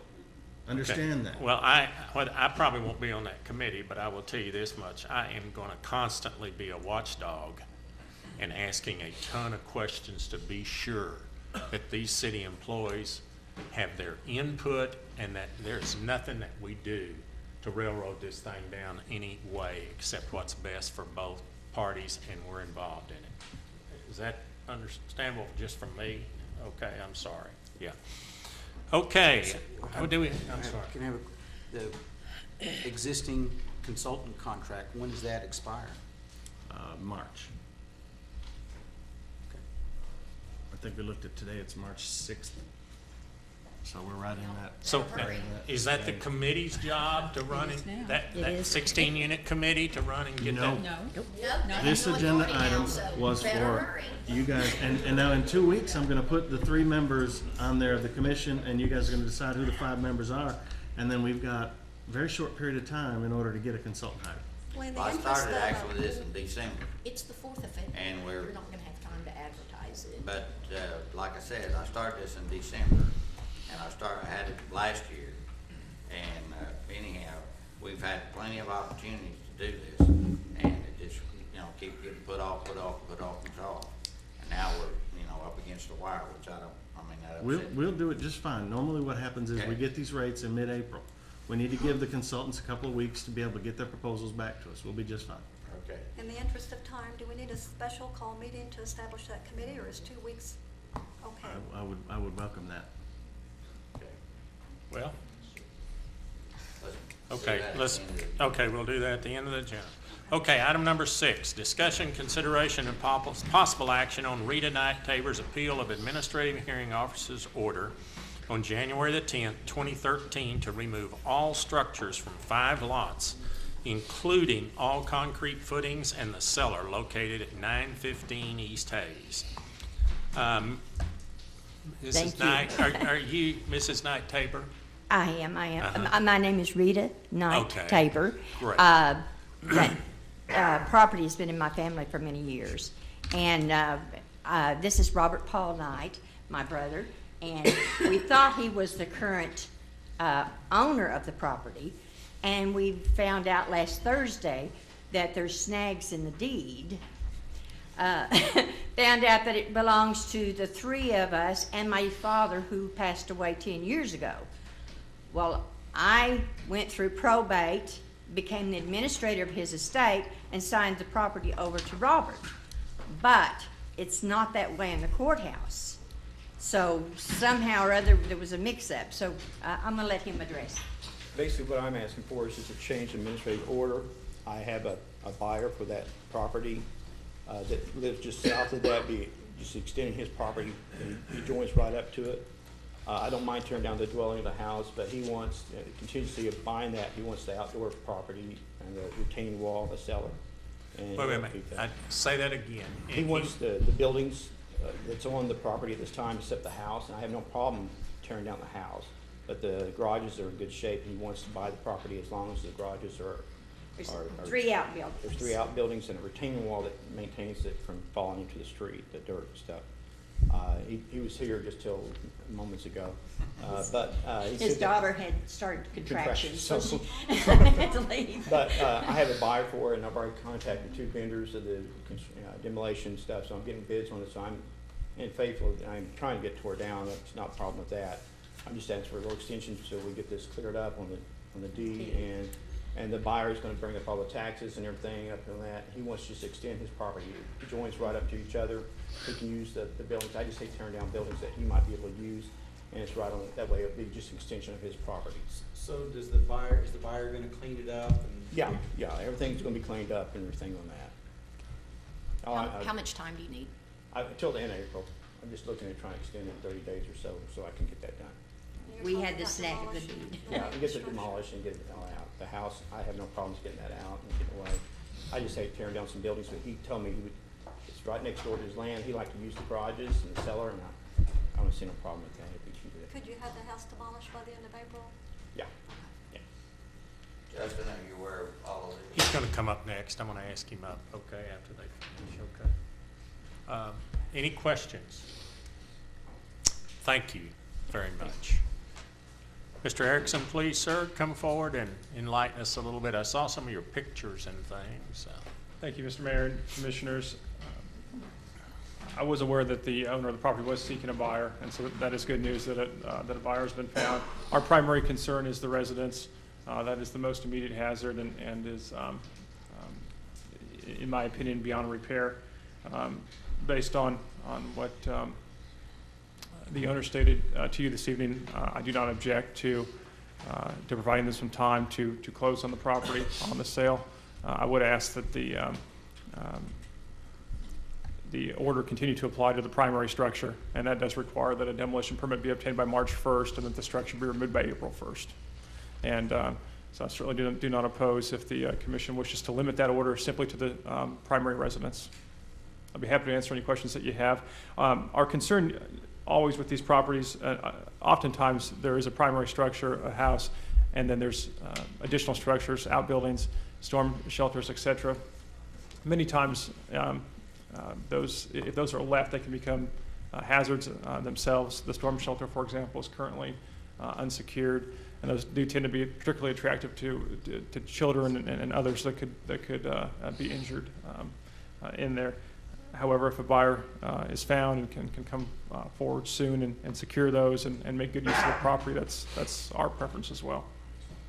So you're saying we could actually delay this for 30 or 60 days, and if a buyer doesn't tear it down, or if the owner doesn't tear it down, then we can come back? We would still have the order on the primary residence. We could do it several ways. You could simply handle this matter fully this evening, I think, and order that the primary residence be torn down. If staff doesn't see progress being made on the remaining structures, then we would go through our administrative process, and then if that was appealed again, it would come before the commission. So that would take time, but it would. I would imagine that if we didn't see activity in about 6 months or so, we would come back. Can anybody repeat that motion of what he just laid out? So how should the motion read? City attorney, maybe enlighten us on how to. You need to make a motion to limit the order to destruction of the residence, and otherwise set aside the remainder of the order. So moved. That's the way to do it. Do we have a That's the way to second? do it. Do we have a second? We have a motion and a second. Call the roll, please. Was that Commissioner Harrod that made the Yes. second? Hall, Aye. Harrod, Aye. Maynard, Aye. Winteringer, Aye. Stevens, Aye. Agee. Aye. Motion carries. Item number 7, public hearing and consideration of de-annexation of a 20-acre parcel located approximately 2,000 feet west of Walker Road on the south side of Homer Lane. I'll open the public hearing and take a staff report. Thank you, Mr. Mayor, Commission members.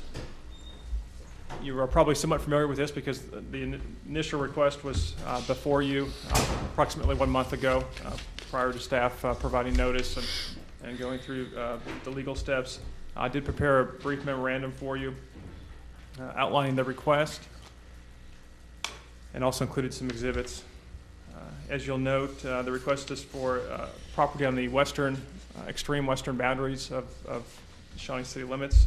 It does involve 20 acres, and the proposed development plans indicate approximately 16 lots that range in size from about 1.4 to 1.57 acres. The development has a minimum lot size, minimum structure size of 1,800 square feet. And under current zoning regulations, such a proposal will not be able to be approved under city regulations. In the staff report, you'll notice a general outline map of the proximity of this property to the Shawnee city limits. You'll also see a more detailed boundary map with an aerial photo as a backdrop, so you can see the proposal in relation to adjacent properties. The real risk here with approving a de-annexation is that it's extremely difficult for cities to annex. And so as a general policy, you're probably never going to see someone in my position come up here and recommend to a city commission that you de-annex property because it is just so hard to annex property. As the applicant, as the petitioner laid out in their submittals, they were under the impression that this property was outside of city limits when they purchased it, and I do certainly believe that to be true. I think that 16 lots on a 20-acre parcel in and of itself does not have a lot of impact to the city, But I do think it would set a precedent in this area that would make it difficult for you to deny similar annexations in the future. So you've got to weigh those pros and cons that I outline there in the report. So it is because of this that I do recommend denial of the annexation, but there are some extenuating circumstances in this case, and the petitioner is here and can testify to those as well. So with that, I would entertain any questions that you have. Are there any advantages to the city to de-annexing the property? I think the advantages to the city for de-annexation, when you're looking at a piece that's in the far extreme from our urban core, is that it is expensive to provide services out there. It is expensive to provide fire and police service in particular. So some of those costs, at least theoretically, would decrease. Of course, we have interlocal agreements, and so police and fire would obviously still serve that area under certain circumstances. So that may or may not be a savings that's realized. Any other questions? Does the city maintain the street or the road in front of this property right now? I can testify in terms of any recent maintenance. I don't know. I would say that it is in city limits, so. It is the city's So responsibility. Can I address that, ma'am? Wayne Thomas, District 2 County Commissioner, and we've been maintaining it for the past 4 years. I mean, it looks like. Thank you. If I'm not outlined. No, you're not. How long did it maintain? The last 20 years, I got numbers. Any other questions?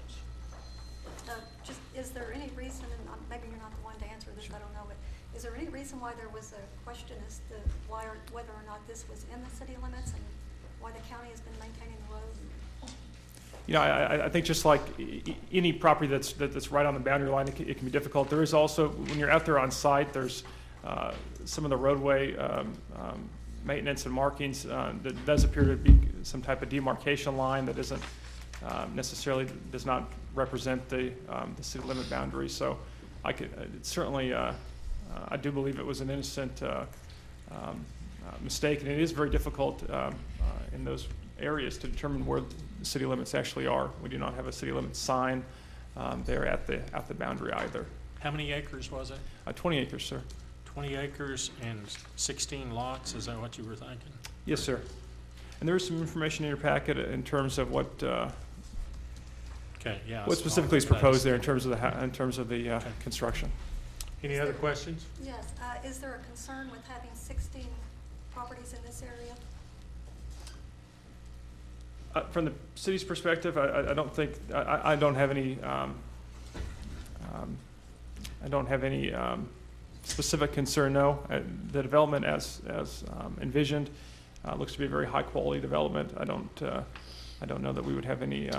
That's not the issue. It's really the precedents that it would set. Right, but I was thinking about with 16 properties, would there be any adverse impact on the neighboring properties as far as water runoff, or is that something that the county requires also? Whether they have to do a flood study or the washing out the road? I mean, is there any concerns there? I believe there's 2 county commissioners here, so I'll let them testify in terms of what the county requires. I don't know specifically. As long as they keep on maintaining the road, they're welcome to answer any way they want. But the deal is, here's the scenario. This lady was wanting to put in housing development.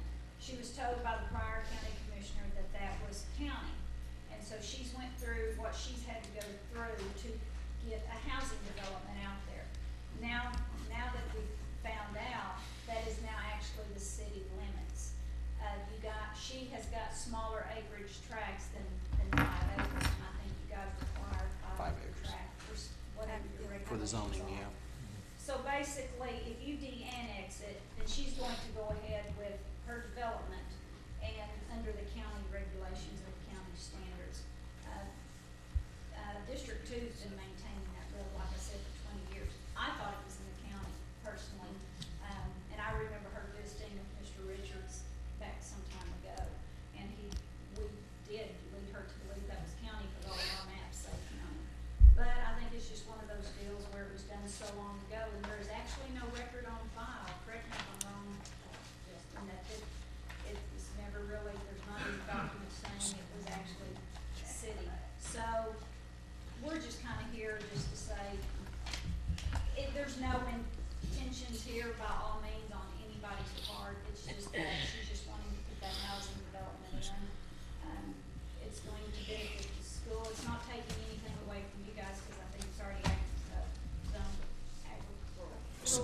So Justin, what about the zoning? Could we allow the smaller, if we do some sort of provisional zoning, A1, you know, or change it to residential, wouldn't that be, couldn't we can't do that? I'm just asking. When you de-annex it, there's absolutely No, no I'm control not, over it. not de-annex, keep it in our city, okay, I see what but you're rezone it to allow the smaller lot size. I think the challenge that the commission would have on that specifically is the balance of kind of an immediate request before you versus kind of a large-scale policy change, because historically, for those lands around the watershed, we have had that 5-acre minimum in place since at least 1986. And so I think that would be the issue And that's because of the watershed and everything else, I guess, right? Apparently so. I mean, we've never been able to locate exactly, you know, some of the history of that, but that would make sense. And commonly, you would have fewer septic tanks. You would have right, yeah. I think too, the other issue is that, my brain has just lost it. That I don't know, our specifications for that road may be different than what the county specifications for that road are. So that may be a question more for the applicant. I think in terms of the road specifically, my understanding is that the road would be built to, if it is de-annexed, the road would be built to county standards, and the county would take over maintenance. If it was to stay in city limits and it was a less dense development, developed under city standards, we would allow a private road that wouldn't require city maintenance funds for maintenance. Any other questions of Justin? Okay, I'll take input now from those who are in favor of this de-annexation, if you'd like to come forward.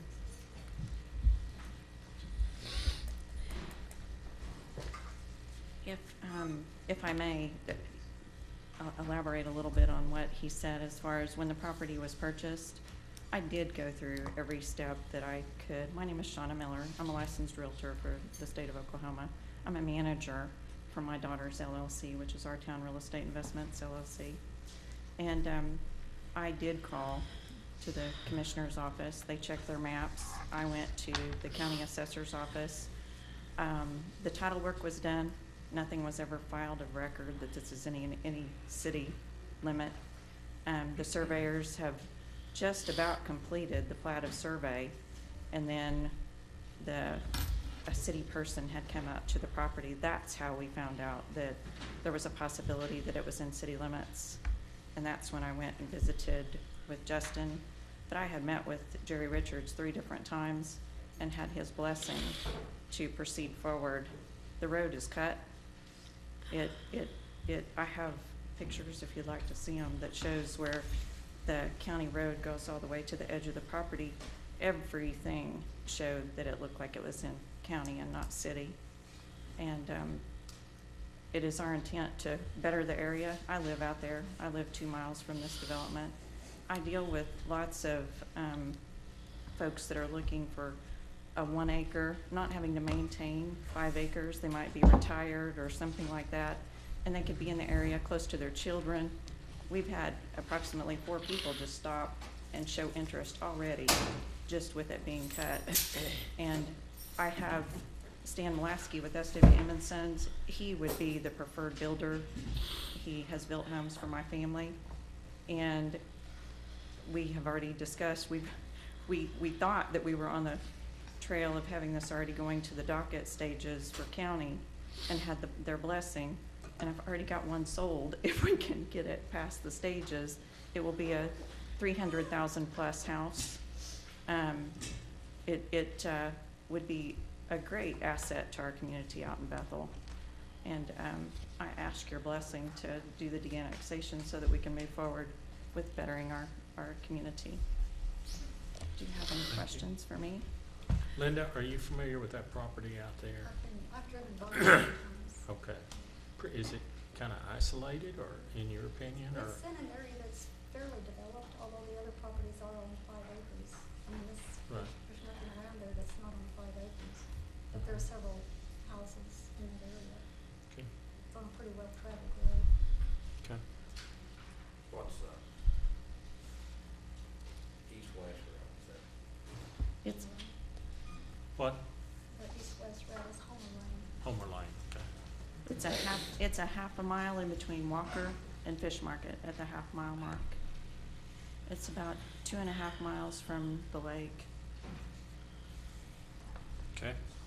What city limits it joins us on the east and west there?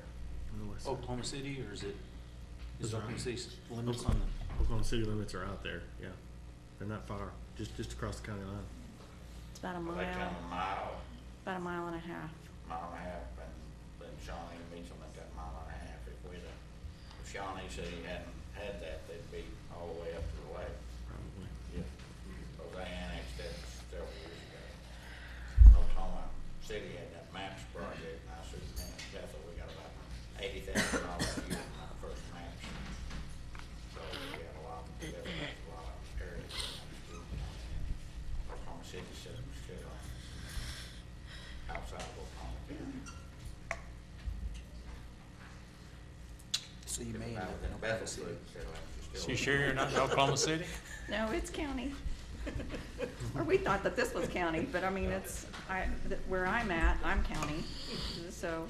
Right up against that is Oklahoma City. From Potawatomi Road over to Fish Market and then a half a mile. That was my understanding that that was county. And I thought it was right to the edge of this property was where it was. And then it went into city on the easterly boundary. This property be kind of like a no man's land out there if it's the annex. Okay. Anyone else like to speak in favor of this? Would anyone like to speak opposing it? Okay, I will close the public hearing. Any discussion here, gentlemen? Further? I know our city land, our city is precious. City limits, I mean. Yeah, We've not grown and I don't know what, outside of what, the industrial park out there? Size-wise, very little in the last Almost few years zero. in terms of taking in new property. In the last 5 years, we took in a piece of property where the Kickapoo tribe opened their new casino there, butting up against 177. What water district services that area? I don't know if the Potawatomi, if PCDA serves out there or not, Wes, I'd have to look at. PCDA? Yes. PCDA services. They, yeah, we took in, on, I believe that's Leo and 177, on that station. But the way the annexation goes anymore, if you don't have them requesting, it's almost impossible to annex it in the area.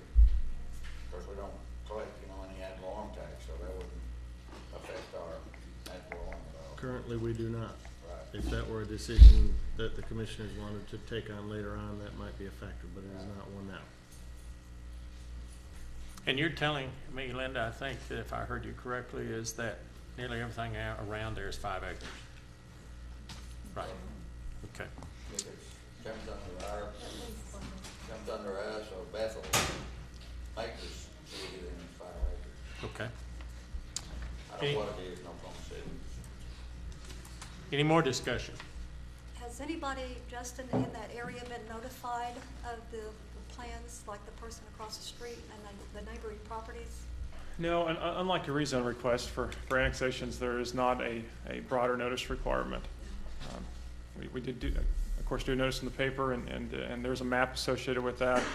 There may have been an article in the paper. I don't recall exactly. But there was no direct notification to neighboring properties. Okay. Talked to a couple today that live in that area, and they're concerned about maintaining a rural, the reason they're there and their families are there because of the rural atmosphere. We've turned down putting 2 trailers on the acreage out there a while back, so. Okay. I'm not. Okay, well, I'll just move on to item number 8 then, and we can get a chance to vote on it here. Consideration of an ordinance de-annexing a 20-acre parcel located near Walker Road and Homer Lane. Further discussion? Then I'll entertain a motion to approve the de-annexing or not.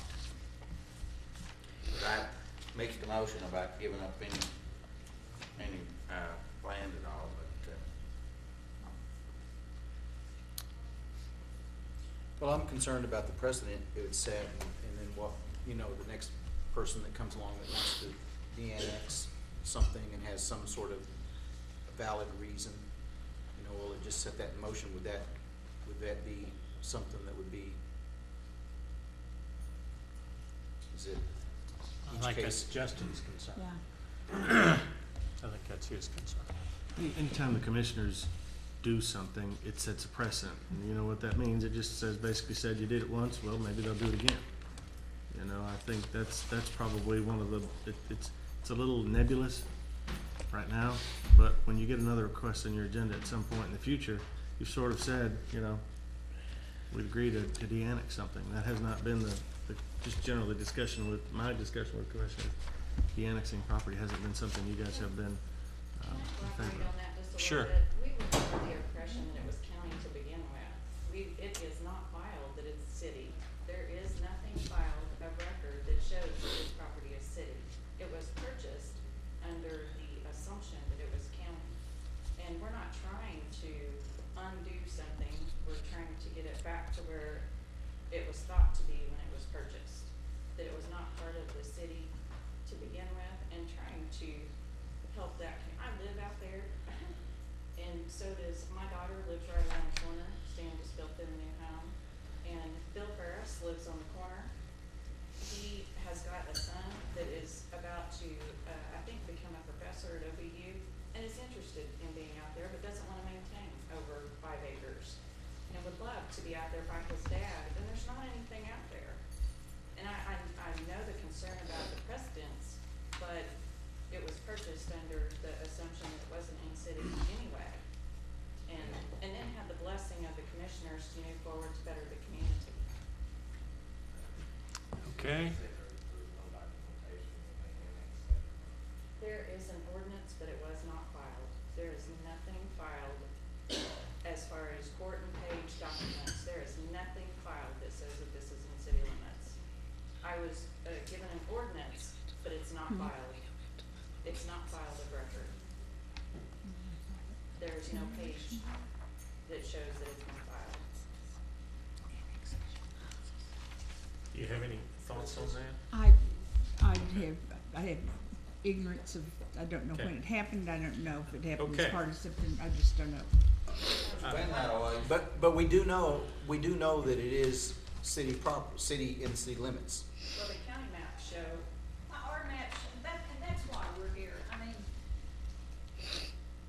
Mr. Richards, the previous commissioner, led her to believe that it's in county. And we checked the I understand county. that, but I'm saying. We checked the county maps, and in our maps, it shows it's county. So then she goes in to proceed to find out it's actually city limits. Now, I don't know where it shows that it's actually city or county. There's no documentation showing it's city, there's no documentation showing it's county. Obviously, I mean, if there's no documentation showing it's city limits, it's obviously county, but. Justin, do you got documentation proving that it's in the city limits? Well, no, and I think if this was an annexation today, after you approved an annexation ordinance, we would go down to the county tomorrow after the mayor signed it, and we would record it in accordance with state law. This was annexed, I believe, in the 1940s, I think. We found the ordinance signed by the mayor that annexed the property. And so that's how we know the boundaries. And what we don't have is a recorded, that was never recorded at the county. Was that a requirement when the ordinance was adopted? I don't know. We haven't looked back that far. So I do believe that this property is very difficult to determine. It was very difficult to determine if it was or was not in the city limits. I certainly concur with that. But when we found that ordinance, that's when we confirmed that it was in the city limits. We think. What? Maybe. Well, no, we don't. Because we don't know. Well, we don't know if it was recorded. So is this more of an err on the side of caution, de-annex it so that she can go forward so that we are establishing the line? It's never been established before, apparently, because it wasn't Well, filed it was probably in the established, the lake 1940s. was built in 1939, so that was probably established when the lake was built. Well, now, let me clarify here. Justin is telling you that our records indicate that the mayor signed the ordinance that actually annexed the property, but we don't know whether it was ever recorded at the courthouse or whether that was a requirement back then. So just be clear on that. is all the other land, I know that there's a straight line going to Lake Road and another road. Now, all that other land that is in the city limits, is it on file at the courthouse? And did it come into the city limits at the same time? No, not all of it came in at the same time. It was a series of ordinances, and where they all filed, I do not know that. The ordinance that annexes this particular tract of 20 acres or whatever it is, was that enacted by itself, or was it with a larger tract? Do you remember from looking at the ordinance? I believe it was part of a larger tract. Wow. We've been under the assumption it's county for, well, ever since I've been. We appreciate that. That's what I'm getting ready to say, you know what, you've Well, maintained by the us road. getting, if we don't approve and we get it back, I guess my question is, what's it gonna cost us? A lot. We can give you an invoice. I'm just teasing. Justin, what do you think we'd have to do? What will we as a city have to do? The whole business of the roads, let me get the map back up.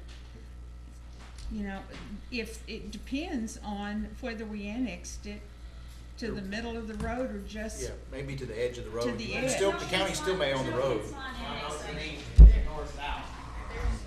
Yeah, there's pictures showing where the city starts the lines, and it's right on the easterly edge of this property. It shows that the county has been maintaining the road in this entire property. Taking the whole thing from the county, figured out what's going on.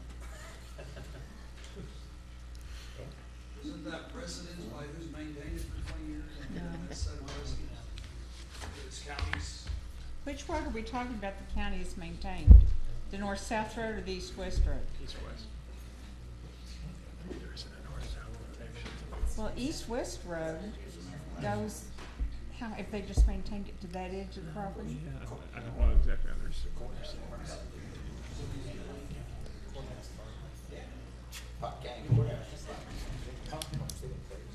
Okay, do we, I'm looking for a motion on this matter.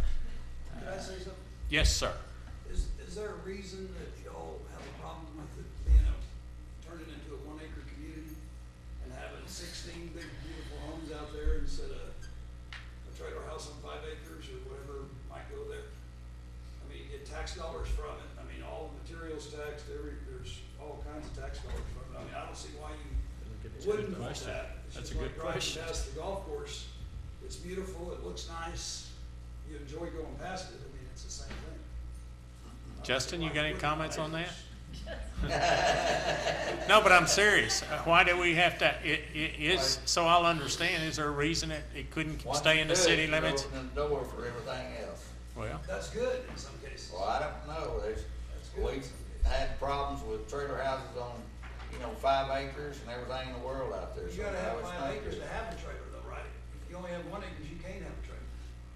So you get 6. is Can't that have true? anything. Is that true? You gotta have 5 acres for a trailer, but only 1 Or acre a for a house. home?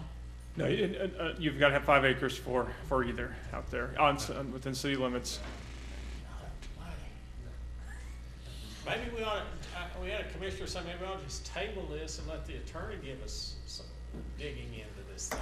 I'm not trying to, Well, you talk this to is a string I'm happy to pull on, but if there's, I mean, we may be about to, I don't even wanna speculate. If they came in a bunch of ordinances and some got recorded and some didn't, I don't know if they were required to be recorded in 1939, 1940. I mean, I can look it up, I can look, but What's the urgency? they wanna get just wants to this. sell a lot to somebody. We have buyers, we're in the middle of trying to get it developed, and God, is anything easy? So you want to get it done sooner than Is later? anything easy to We do? can't go, something we can't do some more research on the table. You really need to get it done right away. That's what I'm asking. if it would help you to say yes, then yes. She's already got roads cut. Me living in the community, I want big, nice homes around me. I want the area to be beautiful. We understand that. Everybody knows it's gonna be real nice homes, everything that, but you see our dilemma too. I do, Right. but it was purchased under the assumption, if you can see where we're coming from as well, it's basically been thought to be a county property. I know. And the county has maintained it. We thought it was county, we moved forward as it was county, we got the permission of county, and then all of a sudden we get, okay, it might be city. And it was a dilemma back and forth, trying to go over the maps here and the maps here and going back and forth. And if we could make it work as city, then we may have gone that direction, but Justin has shared with me that it can't work that way. To make it a city development is not possible. So we're trying to go back over to the county direction because it is going to be an advantage. My children, I've got a daughter that graduated from Bethel, my husband graduated from Bethel, and I have a little boy that's at Bethel. And she's marrying a young man that graduated from Bethel. We have family in the community. We're not trying to do anything but help the area. I move we table this item, give the attorney a chance to give some help on the ordinances of 1940 or whatever, and report back to the commission. I wouldn't want to make a decision to, not part of the motion, just a comment, but I wouldn't want to make a decision to de-annex some property unless I know for sure what it is, but I just make a motion to table this issue until we gather the information. But wouldn't that get you out of the ordinance and everything? I mean, y'all don't want it on less than 1 acre, so if you let it go. Yeah, but we're setting up, if we start de-annexing property, this won't be the end of it. Can you not fall back on the rule that we thought it was county to begin with? You know, it's like me speeding and the policeman give me I thought I was in the speed limit and he gave me a ticket. I wasn't, you know, and you may say that's a poor comparison, but still. I understand your confusion. I'd feel better like James, I think, if we just looked at it. Anybody want to second that? Second. We have a second by Commissioner Wintering, okay? And I'd encourage the city attorney as soon as possible, please. Do you think we could Sure. bring this back at the next meeting? Those 1940 records ought to be easy to research. Yeah, go back and look at 1904. We'll have it for the next meeting. Okay. Okay, I have a motion and a second. Call a roll, please, to table this. Harrod, Aye. Winteringer, Stevens, Stevens, Aye. Agee, Aye. Maynard, Aye. Paul. Motion carries. Okay, let's move on to item number 9. Can I ask one more thing? Yes, sir. Can y'all provide city water to it? Could you provide city water to it, or how close is it? The candidates We have don't to do have that. We can put you in contact with a good guy that drills a well. Yeah. I mean, it might not be so bad deal. Can the county supply you water? That's on a different water district out there. Can the county supply you water? Oh, okay. That's the truth, brother. Amen. That's on a Thank different y'all. water district. Thank you. Just hang in here with It's on a us. different water district out there. Rural water. Or is it Potawatomi Rural? I thought it was PC. We were. It's on PC. PCD or RDD. Okay, okay. If you just bear with us just a little bit, we'd like to be sure, because I tell you, city limit property is precious to us. Our city has not grown. And if you look at Oklahoma City, they just went out and annexed everything. You know, and it's halfway here to Oklahoma City and all that, but we're still about the same size we were 30 years ago. I mean, 30, 40, 50 years ago. So we're looking for every way we can to hang on to what we got. Okay? So come back next month. Next meeting. Next meeting, I'm sorry. What Okay. do I need to do to help you at this point? Do I just wait till the next Nothing. meeting? Nothing. You're in good shape. Okay. Okay. Thank you. Okay. Item number 9, presentation by Gateway to Prevention and Recovery on Healthy Community Grant Requirements. We need $100,000 from you.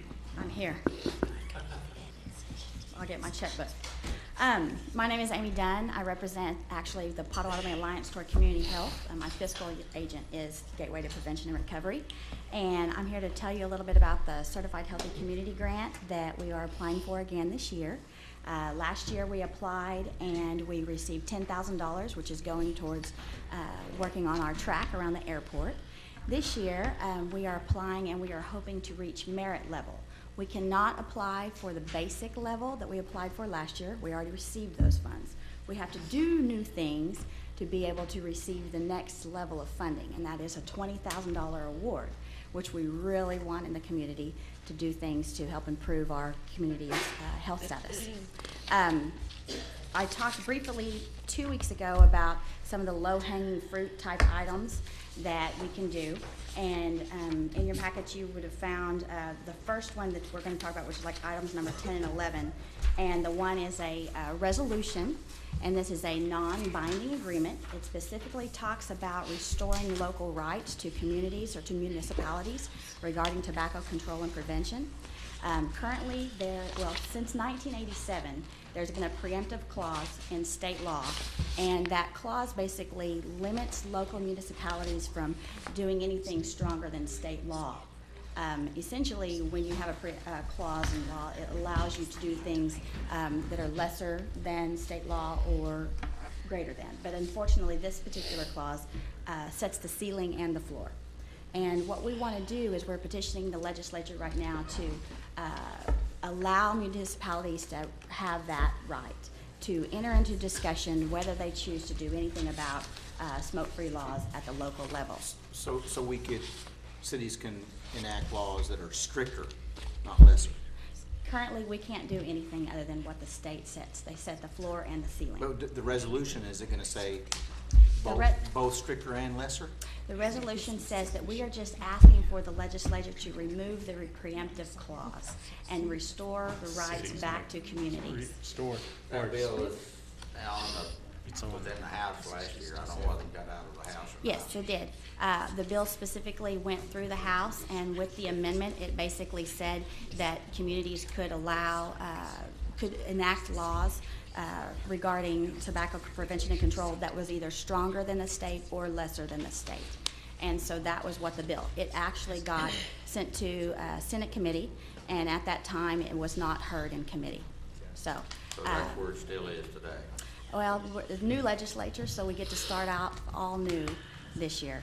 The state health commissioner spoke last Friday, I believe, and that's what his title. Yes. And he made a comment I thought was so impressive, was that if the city of Shawnee had an intersection where 5 people had been killed in the last 3 months, said we would be looking at it, trying to figure out what is going on with that intersection, and said, here we've got 600 people. You know what he said? 6,000 6,000 people dying in our state every year due to tobacco. And what he's saying is, said, you know, the cities can have no regulation under because the tobacco lobby spent millions with the people up, and he looked right at Ron Sharp and looked at all those newly elected officials and said that to him. He's a pretty powerful speaker. So I think that's what they're saying here, is wanting us to consider this resolution, that if we would authorize, you know, we want our city to be able to control that. Is that right? Yeah, as city commissioners, you know, you're charged with protecting the public health of your community. And so that's one of the issues that we look at. When we look at what we want at the local level, the best way to see what change happens is when your local people can come to you and tell you what they want. And unfortunately, right now, what's going on at the state legislature is this conversation's being had behind closed doors with tobacco lobbyists. We started out with 8 tobacco lobbyists last year at the state legislature, and there was such fear that this bill was actually going to happen that the tobacco industry brought in many more, and we had up to 18 people lobbying on behalf of holding us down and not letting the local people be able to decide what they want for their community members. So for us to get the grant, and James, I'll probably want you to kind of enlighten us on this too. For us to get the grant of $20,000, we need to pass this and the next one about alcohol to put us one step above where we were. Is that right, James? Huh? Yep. That solidifies our merit situation. That's what we want. Okay. Okay. Any other questions? Okay, I'll call for a motion. Oh, wait. Oh, what? Not discussion. Oh, okay. I'm sorry. I have a comment to make. Okay. I know I'm probably the Lone Ranger up here, but I think it makes more sense to retain these regulations at the state level. Let's face it, smoking is legal. and we still have a lot of smokers throughout the state. And I think it would be a little punitive to them to tell them when they go from Shawnee to Tecumseh to Maud to Norman, Oklahoma City to Moore or whatever, that they're going to have to abide by the regulations in those cities. Maybe they want to go out to eat. Maybe they want to go to a club, or maybe they want to go somewhere where they're not sure where the smoking's allowed because they don't know those local regulations. I think that would be very confusing to our people and almost punitive. And I downloaded an 8-page document from the state statute regulating smoking. And I think there are an awful lot of regulations already on the books at the state level. And if we want to tighten up the regulations, I think we should lobby our state legislatures to tighten up the regulations at that level. Let's see, what else was I going to say? I can't remember. I don't, like I say, I think that there are enough regulations in place right now, and I don't believe in making policy based on the possibility that we may or may not get a grant. I think that we should approve policy based on whether or not it makes sense. And I think we reach a point sometimes, and I know that this would be intended to make regulations stronger, not lesser, and we can tell that by the next item on the agenda that that's exactly what would happen. We reach a point where it is punitive to people that smoke. I know that there are a lot of deaths and illnesses related to smoking and claims made about secondhand smoking, but there's also a lot of regulations about diseases related to obesity. And where are we going to stop with these regulations? That's where I stand on the issue. Thank you. May I reply to you? Sure. Currently, this preemptive clause is only in 2 states in the entire nation. 48 other states have the rights at the local level to make these decisions. There are 3,500 municipalities that have made the decisions regarding tobacco-related situations. And so it's not a type of situation where people are going from community to community and community and saying, well, I don't know what the ordinance is here, I don't know what the ordinance is here. We've proven through science and through historical studies that this has not been a problem. Currently, we are able to, at the local level, make decisions regarding alcohol and many other issues. From county to county, we decide what happens regarding alcohol-related issues. There's no reason why we shouldn't be able to do that regarding tobacco also. Right. The removal of this preemptive clause doesn't necessarily make us have to do anything. It's non-binding. It has absolutely nothing to do with this. This resolution is just a statement from this commission that says we want to be able to have the conversation at the local level and enter into that conversation. That's all the resolution Right, is. but you have to support the possibility that that will happen and want it to happen in order to approve a resolution. If you so choose, yes. Right. And that's what's nice about it, is because right now, what you mentioned is you said that our current situation is that people have the right to smoke, and yes, they do. And people also have the right to breathe clean air. So having the ability at the local level to enter into meaningful debate is one of the things that we would like to do as community members. And so I think that's something that the state legislature should allow us to do, and that's what this resolution is asking for. I may be an exception, but I've lived in Shawnee for over 12 years, and I don't think that I've ever once been subjected to secondhand smoke when I didn't want to be, so. Unfortunately, in our particular community, there are some smoking rooms, and young people, specifically, there's a lot of science behind it, but young people, mostly college age and high school age, are working at restaurant type establishments and bartending and things like that. Unfortunately, those individuals do work in a smoke-filled environment, and I don't believe that no person should risk their health based on the fact that they have to earn an income.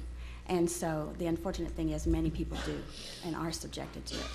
Well, Linda, I actually agree with you on this one. Okay. First time. Yes. I think everybody here knows I watched my daddy die of lung cancer.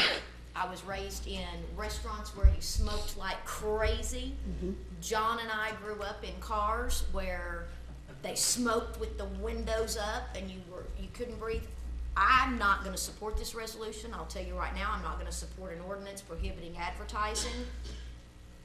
Because what we're going to do, then we're going to talk about obesity, and we're going to prohibit John Winteringer Sonics from serving Route 44s and footlong conies because we've got a bunch of obese people.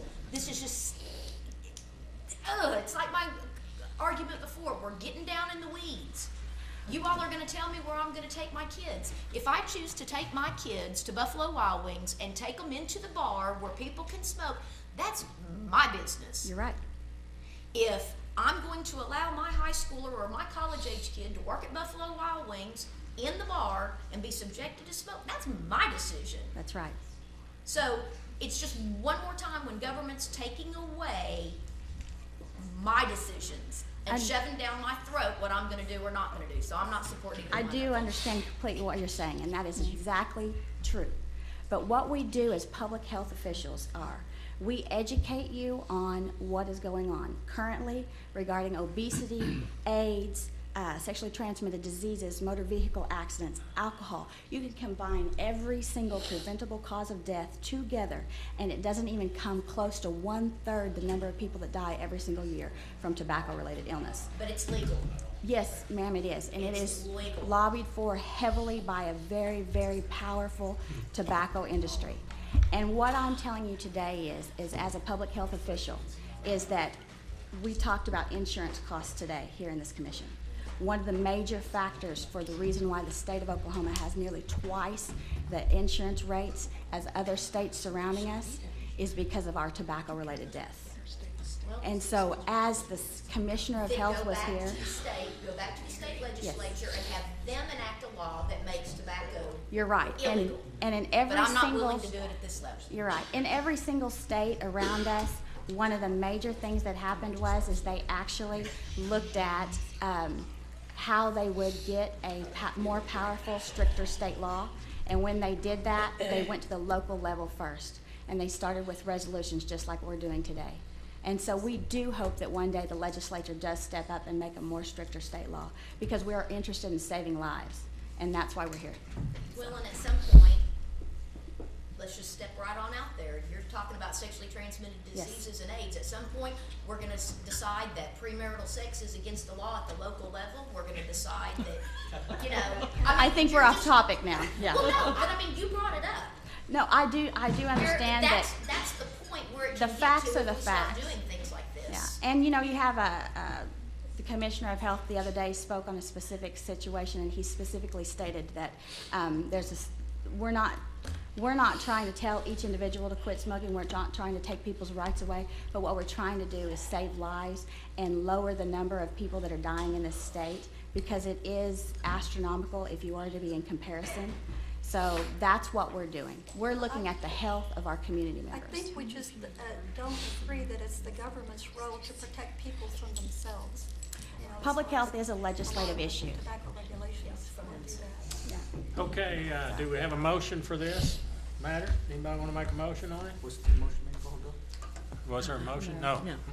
I'll make the motion that we consider a resolution urging Oklahoma State Legislature to authorize municipalities to enact local tobacco regulations. Is there a second? I'll second. Have a second? Call a roll, please. Maynard, Yes. Hall, Aye. Winteringer, Winteringer? Aye. Stevens, No. Agee, Nay. Harrod, Well, that's way Well, I've worked for the legislation to do this, but now I have to listen to the other two commissioners about it, then I'm gonna have to vote no. You gonna let the tobacco lobby win? No? Yeah, this one got it, yeah. Okay, so the motion, motion does not carry. Motion did failed. not carry, okay? Item number 11, consider an ordinance prohibiting advertising of alcohol and tobacco products in city-sponsored events and city publications. It's not saying, no, it's just saying that the city publications and at our sponsored events. I'll call for a motion on this. Anybody wanna Or I make- can explain anything. Yeah, I have Well- one question about Yes. this one. So we have like a jazz festival or something. Does this say that we can't have Sparks Winery set up a booth and sell wine? No. And City can't. I actually posed this question to our city attorney, and she replied back, you know, that typically, I believe your question was directly about the CVB. The CVB is part of the chamber, and it is neither a city nor a CVB sponsored event. if they were to contribute to advertising. And that was specifically in reference to your question about like a wine and Well- jazz festival coming back to town. What do you Now, have? there's different answers when you move the target of what it is. As a rule, the city doesn't sponsor anything where there's alcohol. I mean, that's just kind of as a rule, we don't do that. But I think what we're looking at is if the city sponsored something, an employee picnic, and the local beer distributor said, I'll give you $1,000 towards your employee picnic, but I want a sign that says, Keith's beer. drink Keith's beer. We wouldn't be able to do that. It's what it says is market or advertise in any manner products that contain tobacco or all alcohol at an event sponsored by the city. CVB advertising isn't a sponsorship necessarily, and that's not the city, that's the CVB. They it's belong to separate. the chamber. Yeah. That's separate. The expo is the expo, and we don't sponsor events out there, so that lets them out. So, I mean, where I really see it being more of an issue is if we have advertising in the Little League ball fields or at the pool or, I don't know. I mean, I really don't want to get in an argument with somebody about the parade, but I think there's potential argument about the Christmas parade. So, I mean, that's where it is. If we're sponsoring the event, there can't be signs or freebies of alcohol or tobacco. And we don't do that now. I don't think we would start doing it. Do we really need to pass an ordinance prohibiting the city from doing something? I mean, shouldn't it be the city's choice whether or not they want to do that? Well, this would make it an offense. If somebody showed up and did it, we could write them a citation and fine them, Even though the city didn't sanction the advertising? even though the city didn't sanction the Okay, advertising. so if someone wears a Corona t-shirt to the Christmas parade, No. or, no, really, I now, understand Mary you. Ann? No, I understand it's you. specifically I states understand you. business. Well, if someone, I don't know who the local Budweiser distributor, but if someone who works for that company wears their distribution shirt, Or hands out, let's say, hands out the t-shirts at the parade, Or coasters. or the coasters, or the, Has this been a problem in the past? it's not, the issue here is not whether there's been a problem or whether there's gonna be a problem. It's in order to get the grant, you have to do, Both of qualify for those. the grant, you have to do the ordinance. That's what he's explained to me. okay, you have to do the ordinance and that resolution. The resolution puts you above and beyond the merit level. The ordinance puts you at the merit level. And we've already been at the merit level, No. so we can't. No, No, we're at basic. this is a level above. In other words, we can get It's 20. the difference between $0 and $20,000. The ordinance moves you up, it's the resolution that's above and beyond? Yes, it puts you above and beyond it. It's like the solid thing. So we're gonna impact businesses in order to get $20,000. We don't, how would We don't impact do business this if is anyway. something we don't do today, typically, right? This would, we don't, Not knowingly. I'm not Not gonna knowingly. accept, I'm not gonna accept money for Budweiser Solo Cups to come to the employee picnic. I'm not gonna do that. so, Or yeah. maybe Solo Cups. We'd get a donation for Solo Cups, but not for Budweiser Solo Cups. You know what And the I'm saying. tobacco industry is notorious for handing out cans of snuff, Yeah, you know, they- in exchange for sponsorship, yeah. So, I got a kid that dips and I'm okay with it, so. Okay, I'll call for a motion. Do I have a motion on this matter? These go hand in hand, both these things. No, they don't. No, they don't. This is I separate. make a motion that we, accept the ordinance as written. Have a motion by Commissioner Hall that we accept this ordinance prohibiting advertising of alcohol and tobacco products at a city-sponsored event and in city publications. Do I hear a second? I'll second it. Okay. Could you read the ordinance? An ordinance enacting a new section of the Shawnee Municipal Code prohibiting advertisement of tobacco and alcohol products at city-sponsored events, providing for a penalty, providing for severability, providing for codification, declaring an emergency. Call a roll, please. Hall, Aye. Maynard, Aye. Winteringer, No. Stevens, No. Agee, No. Harrod, I'll vote aye. that deadlocks it. Aye. And so it doesn't pass. Doesn't pass, that matter doesn't pass, At okay. least I can live my preacher and I Sunday. Okay, item number 12 is this item, James, needs to be withdrawn, right? Huh? Okay, come right on up, sir. Item number 12, consider contract with Larkin Aquatics for design and engineering the Shawnee Municipal Pool. Y'all tough crowd tonight, I tell you. Maybe I should not speak, I don't know. As you know, in early November, the pool committee had done some interviews and did select a company that they felt would do a good job on design and construction of the municipal pool. And, you know, after we had made that decision, we've been working on getting the language together for the contract and the fees. And Mary Ann's been helping with the contract language. And through this process, which has complicated matters a little bit, we learned that, and it wasn't told to us during the interview process, that Larkin Aquatics was in process of merging with another company.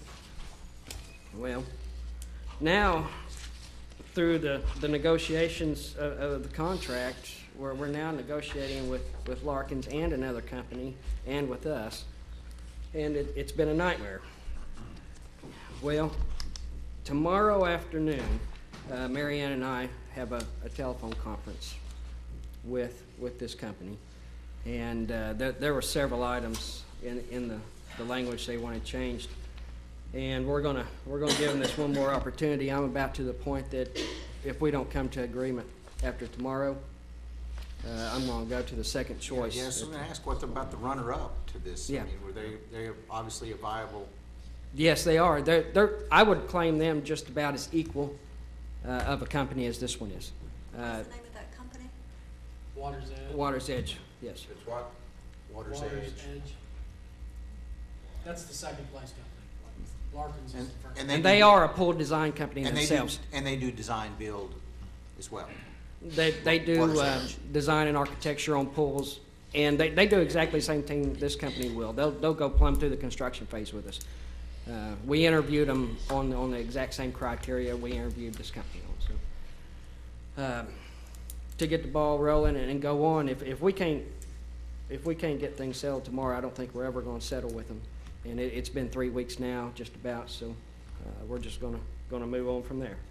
So we'll hear back from you at the next commission meeting. You will hear back from me at the next commission meeting with the contract.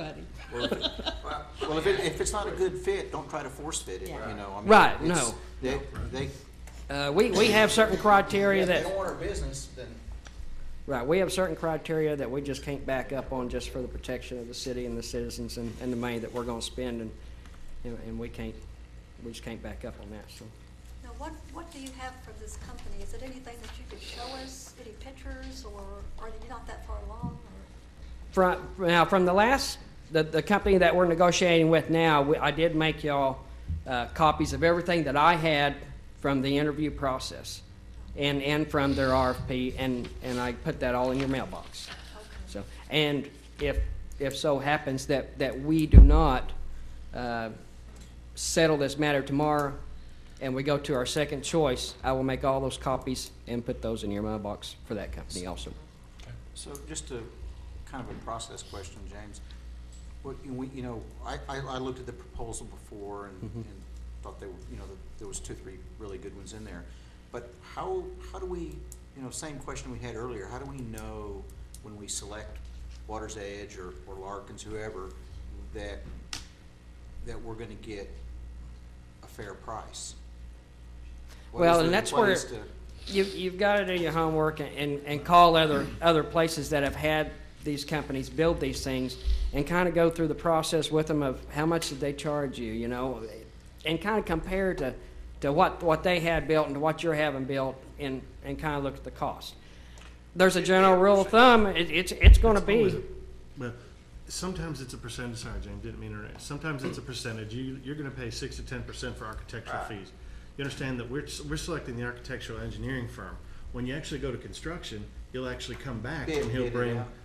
we'll bid Yeah, out the they'll all come construction back. process again. And that's why I was, so it's they'll follow it through, but they'll follow it through as the architecture to enforce the. Since Yeah, they designed it, Yeah. then Okay, they'll I they'll get it. follow through on Yeah. the construction and make sure that it's built the way it needs to be Right, built. when you said design, I was thinking it was one company was gonna do everything. No, we will bid These the are construction out. Just to the design companies. We'll actually come back with, Yeah. contractors will bid on it, just like we would a road project or something like that. Yeah, he'll come back here before y'all to approve the company that does build the pool itself. But Commissioner Agee did ask via email over the weekend if we could actually bring the contractor to you. We'd be happy to have them. In fact, we would have them here if we could get to a point so that you guys could interview them for that process. The reason I was wanting those resumes is because when I want to contact contractors or somebody else to check on their work. I mean, I just send contact a contractor to that they have done business. Well, I assume that the group or James Yeah, has John, done y'all that. be checking on their references and stuff, won't you? We checked Yeah. on the references Yeah. that were provided to us from the company. Now, there were no references as to the construction company that built their product. It was from the city or entity that they built the pool for. So, they Okay, hopefully we'll have a contract at our next meeting, okay? you got it. So I'll table it, let's move this item to the next meeting. Number 13, consider a resolution declaring certain items of personal property, furniture, and equipment from Shawnee Public Library no longer needed by the city of Shawnee, and authorizing certain items to be donated to public schools and other public libraries, and the sale of the remaining items. I gotta have a Second. staff report. Wait a minute, I think we know pretty much. This is the furniture that came out of the library that's been in there since Okay, I think 1989. That's good enough. That's good Okay. staff report. It's great. We've got a motion and a second. Did you get them down? I didn't get Time the out. second. Who made the motion? Did you? I got James Harrod's did. motion. I don't know who made the second. Thanks, James. Could you read the resolution, please, ma'am? This is a resolution declaring certain items of personal property surplus no longer needed for city purposes, describing said items, authorizing the donation of certain items to public libraries, and authorizing the sale of the remaining items by auction on March 30, 2013. Okay, call the roll, please. Harrod. Hall. Aye. Winteringer. Stevens. Aye. Agee. Aye. Maynard. Aye. Motion carries. Item number 14, discussion and consideration of possible action accepting donation of real property located within the city of Shawnee for future training facility for the fire department. Staff report, please.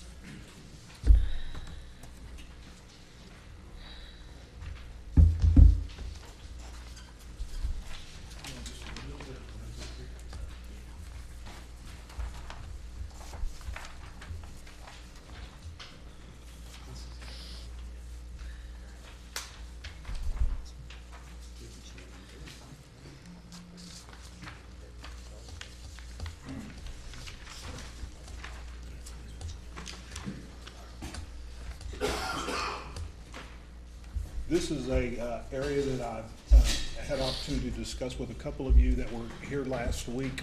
It is a piece of property, about 3.8 acres, that a group of individuals are wanting to donate for the use of fire training facility. As you see on the second page of your paperwork there, the top photo is basically gives a basic idea of where this property is located, just north of the UPS building. Right behind Taco Bell. Right behind Taco Bell. So You all know where that is, I mean, yeah. this property's been vacant for quite some time, and from what I understand, it's been not well kept as far as being mowed and whatever over the last few years. This is an excellent opportunity for us to have a centralized training facility, and basically all they're asking in return is one, that is used for a fire training ground, and two, that they're as the paperwork reads there, they're asking for a donation letter of $10,000 for each one of the, each one of the partners. How many partners? 5. That's $50,000 for 2 acres. Proceeds 70. 3.8. It also tells there on that information that a couple of years ago, the property was appraised at $70,000. Incredible. Can we It's a do cheap- this, the letter? Yes, we can do a donation letter. Do what? Yes, we can do a donation letter. So they're not actually wanting cash, they're just wanting a letter. So they're giving us the property, we're not gonna have to lay out any dollars, which is a very gracious gift by the Terrans. Absolutely. No restrictions on how long you have to. 10 years. Actually, they did put on there that they would like, if in a period of 10 years we decide not to use it, that they would like it back, but after 10-year period, it actually is up to the decision of the city as to what we do if we're no longer using it for a fire training facility. It's up to us to try to figure out how to find money Yeah, down how are we gonna fund to do that, but still, we can take the property in if we vote. It's drawing at the bottom of the page, that's the, Basically, that's an idea of where we would like to go in the future. that's And, right up against the UPS. no, sir, that'll actually, I'm not sure. I'm gonna be honest with you, I'm not sure how we're gonna lay that out. But it will not be up against the UPS building. And he did tell us there wouldn't be burning on that property. We are not going to do any live burns on that property. This gives us an opportunity to have some hands-on training that we have to search everywhere for right now to find a place to do that. And it's kind of difficult. It's stuff that we need. Any questions of him? Okay, I'll call for a motion. So moved. Mr. Second. Harrod, second by Mr. Winteringer. Call a roll, please. Harrod. Aye. Winteringer. Aye. Stevens. Aye. Agee. Aye. Maynard. Aye. Hall. Aye. Motion carries. Item number 15, consider bids, Bell Street Sidewalk Project, contract number COSPW-1203. Staff report, please.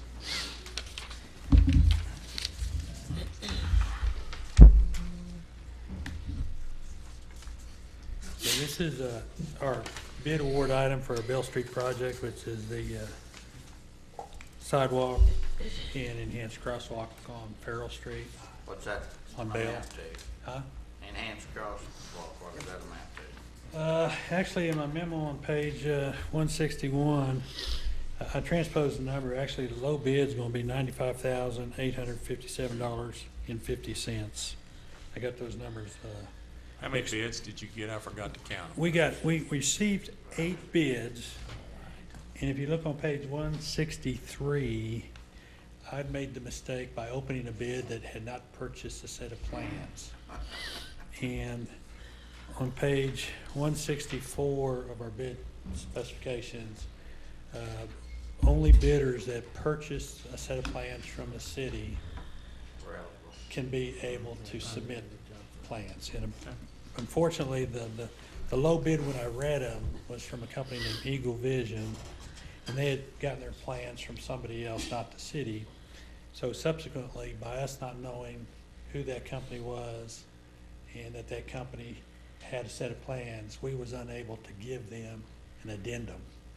And we had issued an addendum on this project, and all the other 7 bidders had submitted the appropriate bid on the revised bid schedule.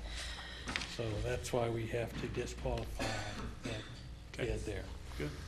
So on page 163, the tabulation now would be All Roads Paving would be the low bid in the amount of $95,857.50. What do we have budgeted? We have $140,000 budgeted for the project. This commission has already approved $30,050.20 for the decorative lights on the OG&E proposal that was submitted several meetings back. So that leaves us with a still budgeted money of $141,949 for the project, but the low bid is only $95,857. So we have more than enough money to cover the project. Are you familiar with this company that did the low bid? Yes, All Roads Paving, they're currently doing work for us on Independence Street. They did the project on Beard, from Farrell south to the bridge. They've done some milling and overlay they've done work here in town before. And we would highly recommend the award of this project to All Roads Paving in the amount of $95,857.50. I still, about the enhancement there, what's that amount to? What? That crosswalk or whatever? Oh, the bid tabs are broken out. The actual, I can read all that, I'm just asking for information. the actual What's that bid, amount to? it's $39,004.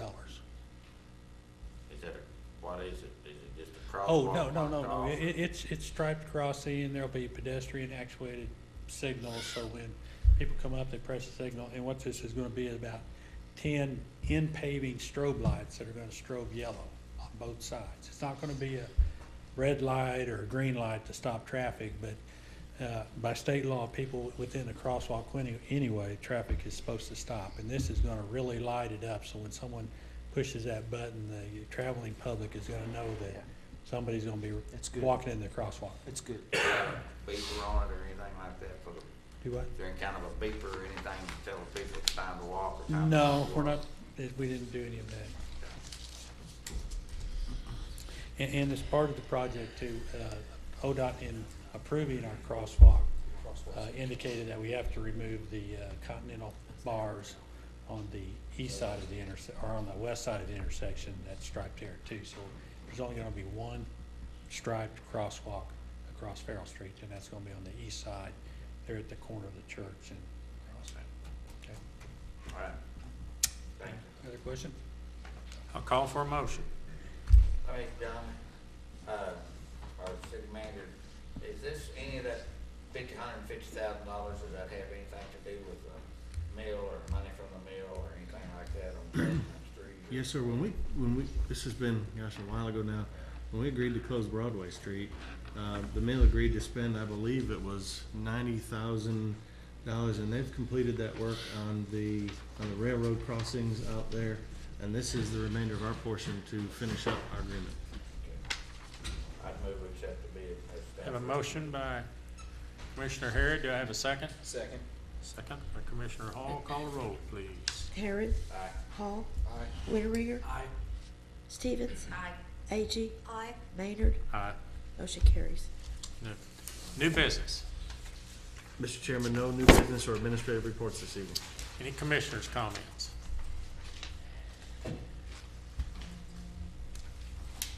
Okay, we'll recess our commission to convene the Shawnee Municipal Airport Authority, and I'll call it to order. We already have a quorum. I'll consider approval of the consent agenda. So moved. Mr. Harrod, a motion to Second. second? Okay, call the roll, please. Harrod. Aye. Hall. Aye. Winteringer. Aye. Stevens. Aye. Agee. Aye. Maynard. Aye. Motion carries. Item number 2, consider bids of Kimberly Sewer Lift Station. Could we have a staff report on that, sir?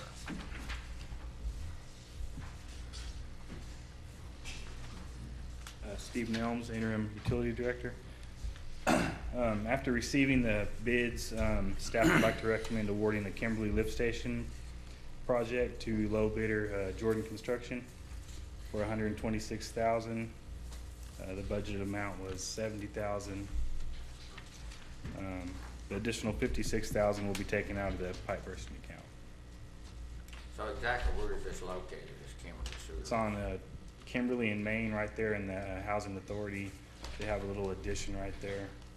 And currently, to access that lift station, you have to basically park in front of somebody's driveway, block them off, walk between the houses to access the lift station. So what was we underestimated what it was gonna cost. Was there something unusual about this that drove up the cost? There was an access point added off of Main Street that will eliminate parking in front of the residence home. Okay, so that was additional income. Any other questions? Okay, Chair will entertain a motion.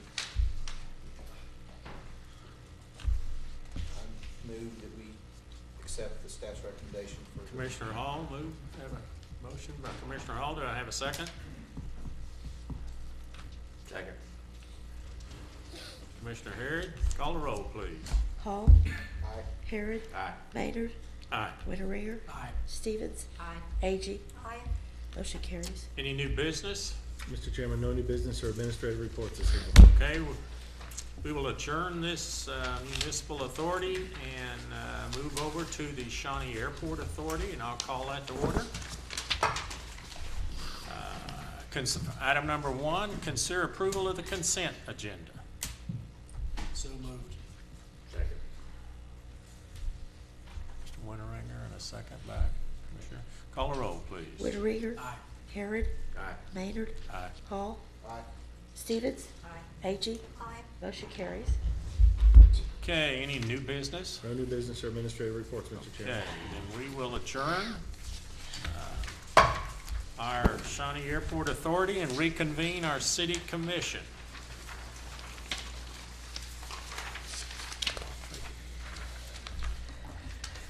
Item number 19, consider an executive session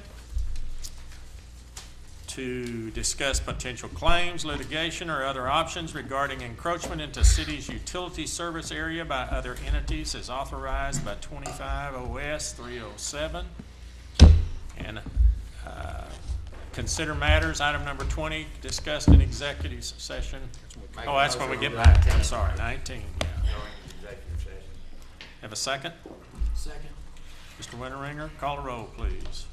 Harrod. Aye. Winteringer. Aye. Stevens. Agee. Aye. Maynard. Aye. Hall. Aye. Motion carried. Mary Ann, do you want to go here or do you want to go? I know where I'm going first. Just go in the mile. It's in between. Where are we going? In your office, okay. I don't know.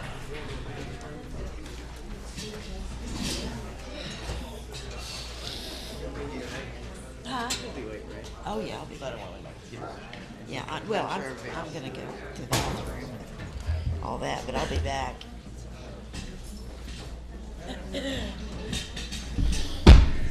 Hey, Mary Ann.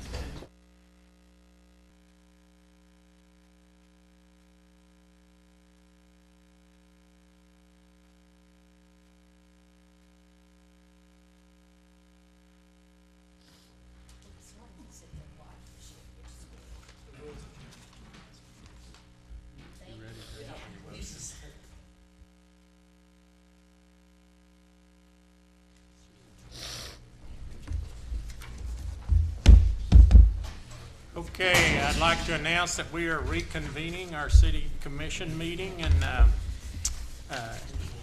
any action that was taken in our meeting, do we have a motion on any action?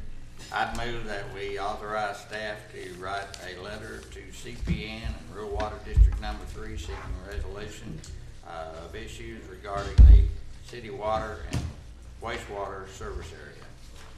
We have a motion. Do I have a second? Second. Second? Keith? Call a roll, please. Harrod. Aye. Hall. Winteringer. Aye. Stevens. Aye. Agee. Aye. Maynard. Aye. Motion carries. I move we I need a adjourn. copy of that. So moved. Oh, we're adjourned.